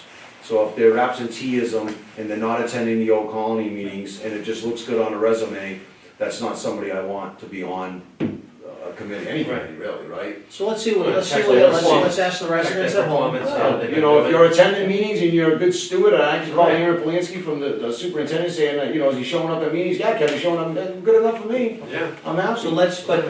let's add, if there's anyone in the viewing audience that's interested in serving on the Old Colony School Committee, We've got a potential position, we're considering all candidates for the position, and send a letter to the Board of Selectmen's office, town of Acushnet, and let us know you're interested. What's our deadline? The But we 30th? have to make sure the reappointment is by May May 1st. first. May 1st, so So we've got we have we've got a time. month and a half, Yeah. so within the next 3 weeks, get us a letter, please. Sounds good. Okay, we got a reserve fund transfer. Excuse me, Mr. Chairman. Yep, go on, Stan. Ms. Leonard, could you please, because I know that there's, when we do these kind of joint appointments, we need a quorum of all bodies. So the school committee needs to have a quorum as well, so you might want to ask them for their members, school committee members, availability for one of our meetings that we're gonna do this on, to make sure it's gonna be in sync with us and they can make it, so that we can make the appointment on time. Thank you, Mr. Yes, and I started reaching out to the moderator also, so he This is town knows, moderator, yes. he knows about it too, so. All right, so reserve fund transfers, we've got a couple requested. Ms. Hebert, why don't you lead us through this discussion? Sure, the first one you have is for $1,800 requested by Fire and EMS.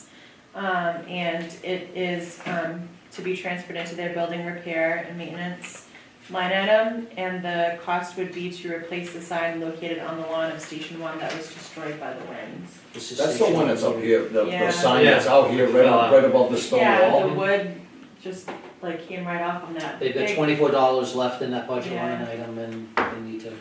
Can I get a motion Motion to to approve? approve. No, second. All in favor? Aye. Aye. Thank you. Um, The second? The second one is a request, Fire and EMS for $7,500 to be transferred into their other equipment line item. And so this is in relation to the COVID-19 pandemic. So part of it is to help with the purchase of the electromagnetic sprayers and the disinfectant concentrate. We got 4 of them. Our initial plan, as everything has kind of progressed with the COVID, was to make sure that we had sanitizing accessibility for all of our town buildings.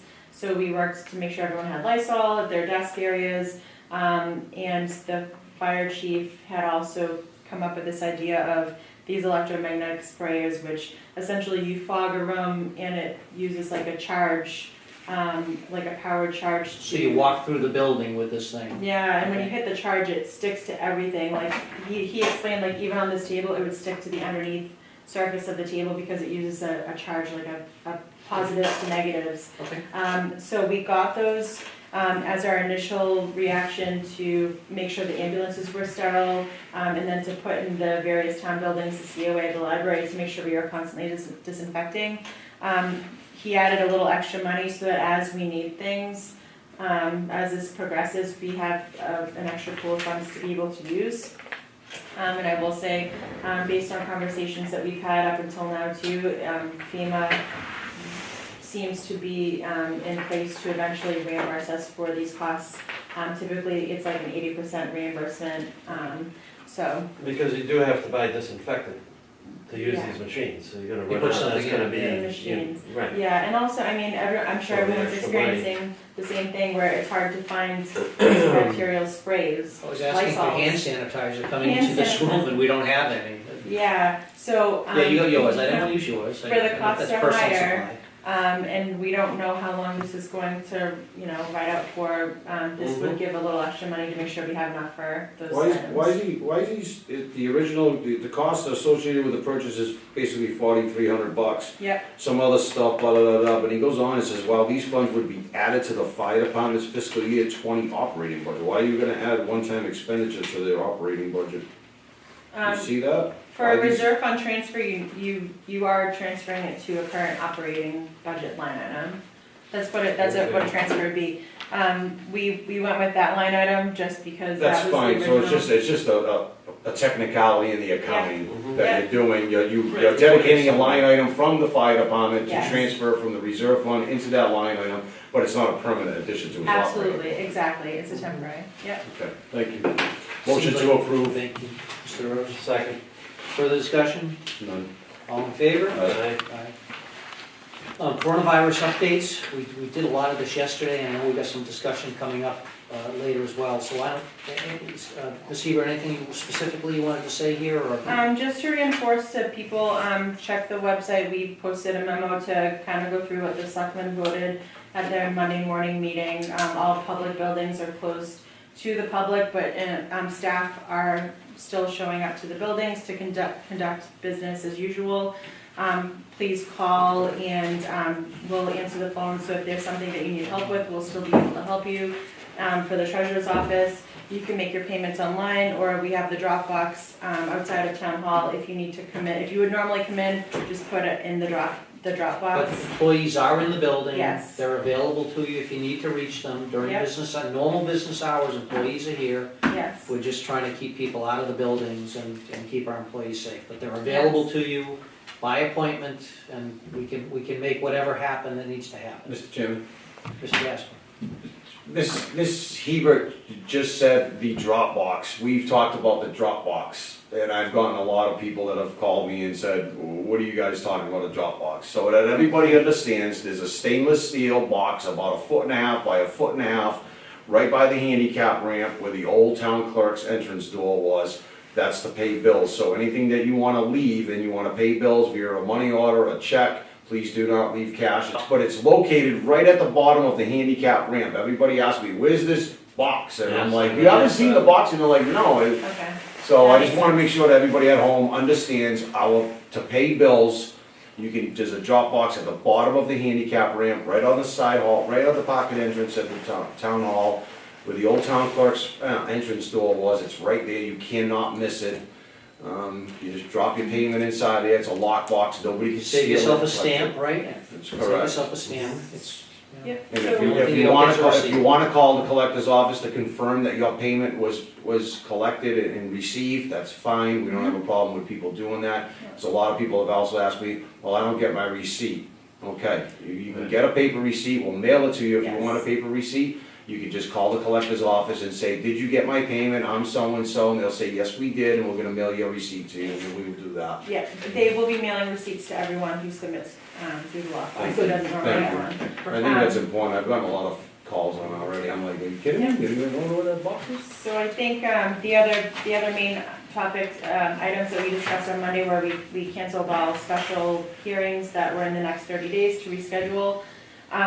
I've had some questions about regular meetings. You know, a lot of other towns have canceled regular meetings for 2 weeks while we try to figure out how to do a remote meeting. You know, we've closed the town, so even for tonight, closing town hall to the public, how can public participate? And again, that's why we worked at getting this test remote meeting ready. This is our first test, so we're gonna see what kinks there are to get out. But I think other boards are looking for some guidance as well. I know they would need to have the same kind of structure in place, I think, in order to have a meeting. The state originally had a 25-person max. The federal government came out yesterday and changed it to 10, so then Governor Baker adjusted his to 10 people. He the did? max. Why did he do that? Yes, Wow. today. So I think it's upon the board to think about other boards and other meetings that might need to take place and how we want to address them, you Finance know. committee's 9. Right, and I'm always there. And she's 10. You know, they're So, 10. And their And secretary who takes the minutes. And people so. coming in to present their Yeah. budgets potentially. So we need to, and Chris Oliver is obviously working on helping us get remote access. How can we get remote access for more boards so that they can continue to have the meetings that they need to have? Maybe the finance committee needs to be at the council on aging, because the room is bigger, they can be separated further. I think it's more of a scope of how close people are. There's no way they could do it down there, so maybe the FinCom needs to, you know. But they're still gonna exceed that 10-person limit. Okay. Potentially, potentially. 10-person limit. 10-person limit. So, these, I don't think it's a felony if you have 12, but. no, but then again, and so there's a question, the open meeting laws have been, more lenient lately. Governor Baker has put out, an adjustment to the open meeting laws, but there's still a requirement to make sure that if public access is denied from physical access to the building, that they need to have access, via another method, and that's why we have the call-in through this remote access here too, so if somebody for some reason wanted to bring something up and they would normally be in the audience, they could call in. How would they? Right now they're on mute, so if somebody is listening, they can unmute and they can just talk. I don't know, I'm still working out the kinks. Okay, all right. We're still So working we out got the some kinks kinks to with work out. Chris. But a lot of towns have been using the Google Hangout on this, and I think you said Zoom earlier, I think Zoom is So something. that's only, I mentioned that to Chris Oliver because he's part of the school department. I just wanted to throw that offering out to the school department. It's, Yeah, but I think it's they're Zoom- putting a product together like Zoom video this. is doing, it's free, the service is free. Yeah. I would imagine it's only for educational purposes, so it's Mhm. not for FinCom meetings, it's for school departments, so. Oh, okay, because I've seen some managers that have said they're looking at Zoom. So You we're could all in probably the pay same for the boat. service, but there's a Yeah. lot of a lot of them are offering free service. Yep. ServiceNow is doing it. Mhm. There's a bunch of different companies that are doing it. Zoom's big into the video chat, stuff Yep. like that, so I thought it was really cool that they were doing it for the educational system and, Yeah, you know, to try to bring people together and allow students to continue on, so. but we're all kind of in this boat of what do we do So should and how do we, we. you know, we're in budget season, spending all public meetings doesn't feel like a good idea. No, but I think other bodies, other boards will have a hard time having a meeting at this Yeah. point without the remote access. So obviously Chris and I will be working with them to try to make sure, you know, if they have laptops or iPads. So even on the Google Hangout, if we all had to be remote, you have an iPad at home, you can FaceTime the meeting through your I don't iPad. think my iPad has a camera, I was looking at it today and I'm like, Oh, where yeah. did the On the camera, the camera? Unless it's like Why, really old. what do I they have all to do, is the go to camera and then reverse it to a selfie and then try to? Yeah, that's what it'll do. Yeah, but how would I be able to, what, you're just gonna see my picture and I'm gonna be on the phone with you? Yeah, the volume on your iPad, you would be able to hear all the conversations. Yeah, I'm through not the that iPad. tech savvy, I'm good at So, investing in tech, or- but not. If you don't have a piece of equipment like an iPad or a computer with a camera, you can just call in and be a part of the conversation, you know, by phone.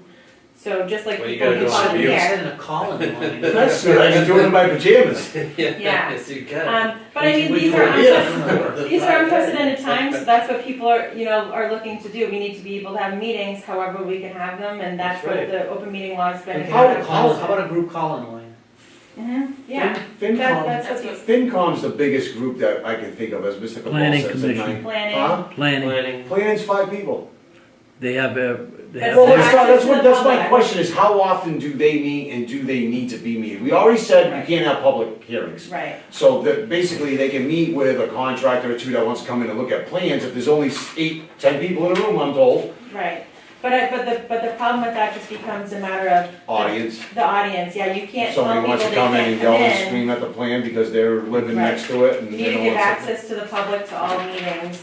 So if you're not, like here, we've closed town hall, we're giving access to participate in a different manner, and that's what they're looking for. There are So, no easy answers to this. no, just letting you know that, I mean, again, I've seen some select boards in other towns that have said for 2 weeks, postpone any meetings that are currently scheduled so that we can get this technology out to you. Oh, okay, all right. And then from there, Maybe we'll that's, be able to maybe get. that's what they technology. need to do. Maybe that's what we do, is we just put you know, the board's gonna meet because we got budgets. We need to get through this, talking about the monies and what's available and setting some priorities so that when y'all here during the week, you know the direction of the board is saying, this is what we have and this is all we have. And now you can start compiling budgets and saying, hey, I need to bring in, you know, one department at a time and saying, we need to crunch numbers, because we know we're gonna need to do that, and we need to make cuts, and where are we gonna do it? And you can work on that, you know, in the office, and then you can give it to the board and say, look, we've closed the gap by X amount of dollars, and, you know, we don't need to be doing that every What does the meeting. finance committee have first meeting schedule planned? They had a meeting tomorrow that they already Already canceled. They canceled. But they're typically, right now, they're kind of like They you meet guys every weekly. Wednesday, yeah. Mhm. I mean, we can work to try to get as much, you know, this access to them as possible, but I didn't know if you guys had any guidance that you wanted to do across the board. I mean, I don't know. We're breaking new To do ground. what? Yeah. Yeah, no, No, I think you gotta maybe look at Zoom video, or, you know, ServiceNow, see what kind of different offerings they have and what they can do for you, and most of them are all offering it free right now. So if it's gonna be a 30-day thing, maybe they can do something, and I know not all finance committee members have a PC with a camera on it and Which is laptops. why and you they have can- the phone number that you could still call. We're going out live and we post a telephone number on the screen. We've got the ability to write, we've got the ability to, when Right. we're live, post a live video, post a telephone number if you have questions, and I don't know what number that is, but You got a cell phone number. my cell phone, we gotta be prepared to take phone calls, or Right. let people leave messages, or whatever, perhaps, maybe it's as easy Use as that. Okay, call it Maybe that's free, it. you're on the Yeah. line. Yeah. It's like- Oh, there you go. How much money you donating? Yeah, So do we know, do we know the results of this thing? Did this thing go off? Is this live? We're going out live now. We're Yeah. out live, as far as I, Yeah, Can you see us on the TV is what I'm Pam saying? was, Pam yeah, I was don't know, We were live I can before see it we out went on our live. TV. Huh? we were even live before we meant to be live. Yeah, so. Pam had it, and she said she was watching it, and we were live before we thought we were live, so it's definitely Which is working. dangerous with me, it just. So I think, Careful. Okay, is there I a think, motion to, Motion? I think the other thing in related to coronavirus that we should discuss at some point, I've said this before, is the town meeting. You know, are we keeping the same date, are we looking to push it out? Because there's, No, let's, but now it's, I was let's thinking. talk about it every week, but Right. we'll see where things are going, and you know that whole curve that they talked about, Dr. Fucci? I don't know, nobody knows, that's the problem, which is it's an unknown, none of us in this room have ever been through anything like this in our lives, I know I haven't, and I don't think. No. We've never been through this, we don't know if this thing's gonna be around for 60 more days or 6 more days, right? We have no clue, so I think the best thing that this board can do is take it 1 week at a time. Yep. And we'll figure it out from where we're at, and, you know, we're a long way away, but I wouldn't wanna be making things that are happening in 60 days from now and making changes to those plans, and we're saying that we could do a parade at May 2nd. Town meeting's after May 2nd, so we're not doing anything on taking action on that, we're hoping for the Right, I best, would That's gonna be keep, I would stay, you know? Let's keep, stay the course. Stay the course right now. let's talk and let's get Mr. Oliver in the loop as well about, I mean, even that idea of flashing a telephone number up on the screen. Let's talk, let's not take any action Right. with canceling meetings. I think, you know, groups like the finance committee need to keep meeting, and other things are gonna happen. The Board of Health needs to keep meeting. I mean, we don't wanna say, you know, I'm not sure we can control the Board of Health, but, or other boards, but I think we need to, we'll figure it out. I don't think we have any action. We have the executive authority to close down. The buildings, Anything that we maybe. want, anything that we want, if we deem in the personal, the best interest, well-being, but as far as the finance committee, I think, Drew, we might want to have a conversation with Mr. Chairman, Bob St. Jean, and say I don't think that down there is an No. accommodator for them, so I think we need to get them into a much larger room. Pamela Bonnie actually has the early voting room, if that's not being used, I don't know how much bigger that is, right. to spread everybody out. But Council on Aging might be the one, right? COA. Talk to Heather, Yeah, see if she can, you know, give somebody the keys that they can get into the building and, you know. And if a couple of members can be remote, then you're not, We approved that Okay. policy. going over the remote 10. Participation, we You got know, that. we get a vote of, right. I'm just exactly. concerned about the FinCom because We the approved that. We FinCom approved it. FinCom's the So maybe largest that's group. how they need to handle it. you So know? maybe maybe a couple of their individuals might say, you know what, I can do it from home, as long as you tell me what to do. We had a meeting today at work, and we were calling in from 5 or 6 locations. So you're given a telephone number, you're given a 10-digit code or Right, whatever, access code. and you dial in, and it worked really, And that's really what well. That's what this Yeah. is. Worked really, really well. We've been Maybe doing- we we've been release doing- that to the public. We've been doing conferences, the same concept, I don't think this video stuff was available, 7, 8 years ago. But we do it in storm-related issues, right, where you'd call in and everybody be on the It's hotline, gonna and be we'd all be, live. it's a group phone call, and we'd all talk, and, oh, this is Selectman Gasper, and this is Selectman Cabral's in, and we'd all say, we're in, who's in the room, well, who just joined the room, and we announce, so everybody knows, and we talk. Right. For an emergency response action plan, that's what we used to do, so. Let's move, so no action, I'm feeling right, let's move to the town administrator's report. I just have 2 things, sorry. One is in relation to the COVID, you and I had discussed earlier about sick days. I don't know if you want to kind of start it, but looking at, I have had questions from multiple employees about, not being a vulnerable population, now that childcare and school is canceled. We have many employees who either feel like they're nervous, even though we're close to the public, that they're nervous being in close proximity to other people because they're a vulnerable population to the disease, or they're having a hard time with childcare, especially, we still have the late night Tuesday, so people who are trying to get coverage during the day don't have coverage at night. So I was hoping to get some kind of guidance You know, obviously people have personal sick and vacation time, you know, using personal and vacation time first, but if they have none of that left, they're not actually sick, are they able to use sick time to be out because of either being a vulnerable population or having childcare issues? These are things that are coming up in other towns as well. Some of these people able to work remotely? No, but there, I Okay. mean, there are some people that maybe I haven't, I know of two people in particular that I'm thinking of right now, but other people may not have come forward, who could work remotely. And I think that's a part of what we're working on right now too, is making sure essential personnel who can work from home have access to be able to work from home if this gets worse. But some positions don't have access, it doesn't make sense for them to do work from home. So you're asking if these employees can take sick days? Mm-hmm. How are, you said they might be out of sick days, I don't get that. I know some newer employees might not have a lot of time. Newer employees that may not have a lot of time, we have part-time people who, because they're part-time, they don't accrue a lot of time, so they may not have a lot of hours to be able to take off. Or, you know, I mean, I don't know everyone's situation, but there may be people who have used FMLE recently. I think when you start doing this, once you do it with one or two, then everybody's gonna follow suit and do the same. No, right, well, that's why I would be looking for something across the board that, you know, people who are not sick, that are not able to come in for whatever reason, use vacation and personal time first, and if they're out of that, they could have access to use their sick time even though they're not sick. Because we also have union contracts that say if you're out sick for, say, 3 days or more, you need a doctor's note. So they're just looking to stay out every day until this is over? Let's Can say, I jump in with- some people who are in the senior population, because we have a lot of people who are, you know, elderly, who are still working in, you know, in multiple positions in the town.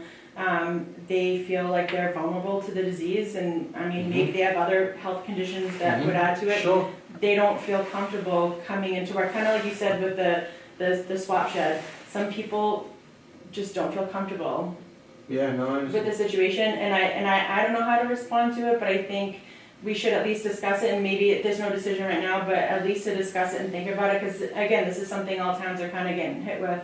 How do we deal with it? It is, So we have it to, is I new. think maybe you address it on an individual basis and look at what the sick bank is and the vacation and personal time, and we address it with that one individual or two individuals, and, you know, if it's gonna become widespread, my problem is that sometimes, once you do something for someone, then everybody else wants the same, Right. right? Can I jump in with a, Yes. I just want to jump in, so, and I don't know if you started this discussion, where it started, but you know, we spoke about this before, and what's, in my company, what's going on is, I mean, we have 400 people working for us, and so, I mean, we're in some unique circumstances and some unique times, and so there's a concern that there are employees in the company that, either don't want to use their sick time, or don't, you know, new employees don't have any accrued sick time and are going to be sick and coming to work. And given the action that we took yesterday, the last thing that we want to have happen, I think you guys were a little bit more conservative than I wanted to be, but, you know, so let's follow this to the next logical step. You've got employees that don't feel well, they come into this secure building, we're saying we're locking down the building, they come to work because they don't have any sick time, and or they don't want to use their sick time. So they come to work. They want to preserve their sick days for something else, they don't think they're sick. And in the case of my company, we've decided that if you don't feel healthy in any way, stay home. We don't want you in, we don't want you taking a chance. This disease, this virus is so contagious, we want to keep you away from everybody else. And to do that, we are going to give every employee in the company an additional 5-6 days to be used without question this year. And, you know, I think that's an extraordinary step, but we're in some extraordinary times, and I've got an employer that's saying, we don't want you coming in, being sick, and getting other people sick. If you're congested, if you feel you've got a little fever, if your throat is scratchy, stay home. We're gonna make it easy for you to do that. So everybody's getting 5 days. In my case, I've been with the company for 11 years, I've got a lot of sick time accumulated, I don't need it, I'm getting 5 days. You know, so there are, in my company and in the town, there are employees that are gonna take advantage of that. We know that. We know that. The other option we talked about was letting employees deficit spend, wrong word, Yeah. deficit essentially. spend their sick days. So if you've got 0, you'd say, well, I don't have any sick, I've got to go into work, I don't have any sick days, we'll let you go -1, -2, -3, Yeah. and you'll accrue it. I definitely don't want anybody that's not feeling well, you Right. shouldn't be coming to work because you don't have sick time. If you burned it up or whatever, you don't have the But accumulation people of sick. can't afford to, they can't afford to miss a paycheck and say, I don't have any time to take off. I can't Oh, afford to no, miss oh, it, so we. that's, so if this I thought it was just two different things. This is kind of two different Right. things. I don't want We're on the anybody, same I don't page. want, look, I think the federal government and the administration's already come out and said, if you don't feel well, don't go to work.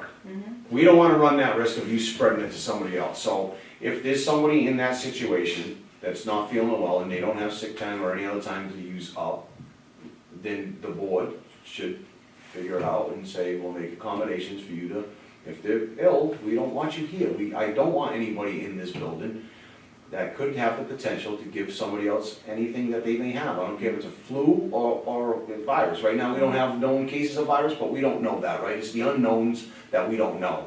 So, in any way, We shape, may or all form, have it. in any way, shape, or form, if we have an employee that we can help out, and we're not gonna make them go without pay, that's not cool. If they're sick, stay home, we'll figure this out. I think that's. But should we? But is some compensation afterwards, if we make these accommodations, what's the reciprocal of it? What do the employees owe us? Well, Or so, the employee owe us? so what We I, don't get to They- die. Huh? We don't get to die. so what I Well, was. no, but I mean, if someone is tapped out, they need their paycheck, they need everything, I'm not coming into work because I'm sick or for other, Yeah. unrelated issues or related issues, as you mentioned Mhm. previously, and we accommodate employees and help out I in don't this think time that of group, need. I don't think that group of people Let is. Mr. DeRoche. Is there a reciprocal that we should attach to it? Like, hey, we gave you a week, you got vacation coming up next year, you gotta give that back to us. Some kind of thing. Well, so Yeah. that's- We're trying Well, I've hey, I'm been trying to reading a help lot of everybody out. emails from I'm trying to help other- everybody out, other I mean, the communities. fact is, we're trying to help our employees out, Mm-hmm. okay? And I completely understand the situation, it's an unknown situation. So Dave, that's why Hopeful, what I had suggested was, so say you have 0 days of sick time, you have nothing, you have absolutely nothing. Say we give the number of 5 days, so we say you can deficit 5 days, because typically we won't let you, if you put in for a sick day and you have no time, we're gonna say, sorry, you don't have it available. We're not gonna pay you. Use it, we're not gonna pay you. But you'll authorize the treasurer's office to let you go -5 days. Mm-hmm. But most of our employees are on an accrual. I mean, some of us accrue it at the beginning of the year in full, in which case July 1st, you would make up whatever 5 days you'd have, but other people accrue it on a monthly basis at 1.25 days. So somebody who had, they use a day and they don't have it, well, by the time next month hits, now their bank is back at a positive number. So we've just funded it to them, but they will make it up in that sense. It's a loan of sick days. It's a loan of Right. sick days, so it will make it up in that sense. Obviously, if an employee left and they had a negative balance, we take it out of their check before They owe us, they yeah. leave anyway, so. Did I you don't- have something? No, look, I think we could, we're all, we're in this position for a reason. I think we can easily figure this Right. out. We'll I don't work it think out. that right now is the time, after 2.5 hours of meetings, listening to all this stuff. I think, everybody's said reasonable things. We have an opportunity to speak with you, Ms. Hebert, at any Yeah. time of the day, tomorrow, the next day. We'll figure this out. If anybody's in that much of an emergency need for sick time, tell them to stay home. And we'll figure that one particular employee or 2 particular employees Yeah. out. I'd like to have an answer to Ms. Hebert by the end of the week on sick Of day course we would like to, policy. but Without the board meeting, original, go but your original comments of people having different, I understand, people are gonna have Yeah. different levels of being uncomfortable. Mhm. It's comfortable for you and I sitting here, and some other people are like, whoa, I'm in a room with 5 people. Right. Well, let's be honest, We could all be if we infected, have so- somebody that's in that age, that's more vulnerable, that might be that person that's uncomfortable. Working near younger people. So, So, I don't know. so, right, so Wanna go people to you. who do have the time and that, I think that's, you know, we need to address that situation also. If I go to Ms. Leonard, have a comment, Oh, I just, your opinion's just important, I think. kind of, we've been reading emails, we belong to like a municipality type of thing. Everybody's putting in a comment, so maybe if you want, I can print out some stuff for you, and you can read what other municipalities are doing, and we can kind of go do that. Look, you know, at least give you a If little. you find something that's relevant, I'd like to see Give it. you a Yeah. little My only- information, what other communities are doing, it might help. you know. My only general comment, Your again, comment. the two of you were more conservative yesterday than I was on this stuff, so I'll acknowledge that. I'm still conservative, I, Mr. Chairman. well, let me just say that, being conservative and trying to keep sick employees out of this building, the way to do that is to make it very easy for them to take time off if they're not feeling well. I understand. And some employees are gonna take advantage of that, potentially, but we've got to, I think, err on the side of, if somebody is not feeling well, we don't want them here. I Let's agree. make it easy for them to stay out. I agree. Julie's initial comments, though, didn't concern people who were sick, Right. okay? Yeah, so it's all of So it. that's But that's it's what all of I'm it. trying to, It's all of it. Good to point. relay, you know, we're Good talking point. about people who are feeling uncomfortable being in a position at work. Mhm. So, okay, But that's what you we know, did, that's I mean, why we if you shut can down work- the library. If we have can work 5 days into the remotely, golf course. if we can work remotely, well, then that's a consideration to put in. If you feeling very uncomfortable, yeah, we had to do that, and you don't have anything, well, then it's a negative, like you said, you can get a draw and you draw it back. And otherwise, you start using up your vacation time, you start using up your sick day, what else you have? Personal, yeah. Personal days and sick days. 3 person. You know, I mean, how do we figure that? And then we have to, you know, weigh it out and make it, it's a That's right. discussion every week. That's right, it is a different Because- issue, and I'm glad you brought that up, because the uncomfortable person, if they're uncomfortable today, they're gonna be uncomfortable until this is over and everybody's going back to Well, normal. That could be it's 30 gonna get days. more uncomfortable. That could be 30 days, so what do we do with that kind of employee? I don't know that answer tonight. Right. We did close the golf course for a week because I don't know the answer right now. I'm not sure. I need to Right, think those golf people, course for a are- week. right. I mean, the those process people are I'm salary. not sure why we did, and they're on Right. salary, I'm not sure Right. why we, well, Well, when I say we, I don't. okay. I don't wanna Okay, take more so- time, but at the Department of Public Health phone call today, somebody asked about a golf course and they suggested not having access to an indoor clubhouse because you're meeting that 10-person limit at that point, so Right. everything is changing. I'll move on, my last thing Move that I on. had was the town accountant position. We put a preference for last Friday. I think we have 8 resumes total, and I just wanted some guidance from the selectmen. Do you want me to just start doing interviews? Who should be in the interviews? Do one of you want to join with me? How do we want to move forward? Because I Love need that to do position, I need that position filled, ASAP. Good, ASAP. can I ask this one question ASAP. before I make a motion to adjourn? yes. Do we have 8 good candidates? Yeah, of the 8 candidates, you have 3 who are currently accountants from other municipalities. Okay. You have 1 who has other municipal experience in Yep. finance, and then the rest are just general finance related. Okay, well, we'll talk about that this week. Well, I want to give a clear direction though. Do we want to, what is the process going to be for screening these applicants? Do we want a recommendation for an employee to be hired? Do we want to participate in the interview process? I want to give her clear direction now, because we're not meeting for another week. Clear direction now as to how she goes forward on this. Whatever you want, but let's leave here with her, let's not lose another week, let's move this in a direction. So Well, you're saying you have 8 resumes.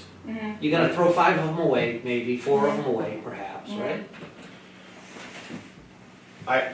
I'd like to work with Julie on this, and just where there you get to have that interaction with the actual person that you may be putting in this spot. Okay, And I could provide some guidance to the board and saying, you know, this candidate was this, and Julie will say the same thing. We'll kind of do a self-evaluation of the individuals, her and I will put it together, and hopefully her and I will come down to the same 1, 2, 3 candidates, and then we bring them in and say, in front of the whole board and say, you're Do gonna we be. want to interview 3? If you get, that's up to you guys, I'm gonna see the 3, so if you just want Miss Hebron and I to bring you 1, and I'd say, like, this is I'd like it. a recommendation, I'd like a recommendation, yeah. I'll work with Missy, but I'd like- I'd like Missy one and I I'd got a like few one things we're already doing. Well, and then, you know what, to be fair, I'm gonna be sitting in your spot, Mr. Chairman, in not too long, so maybe. I'd like to be working. Maybe not, maybe. Well, You we ain't were gonna have to say. I've heard it, right? That happened once before, Okay, right? that's happened before.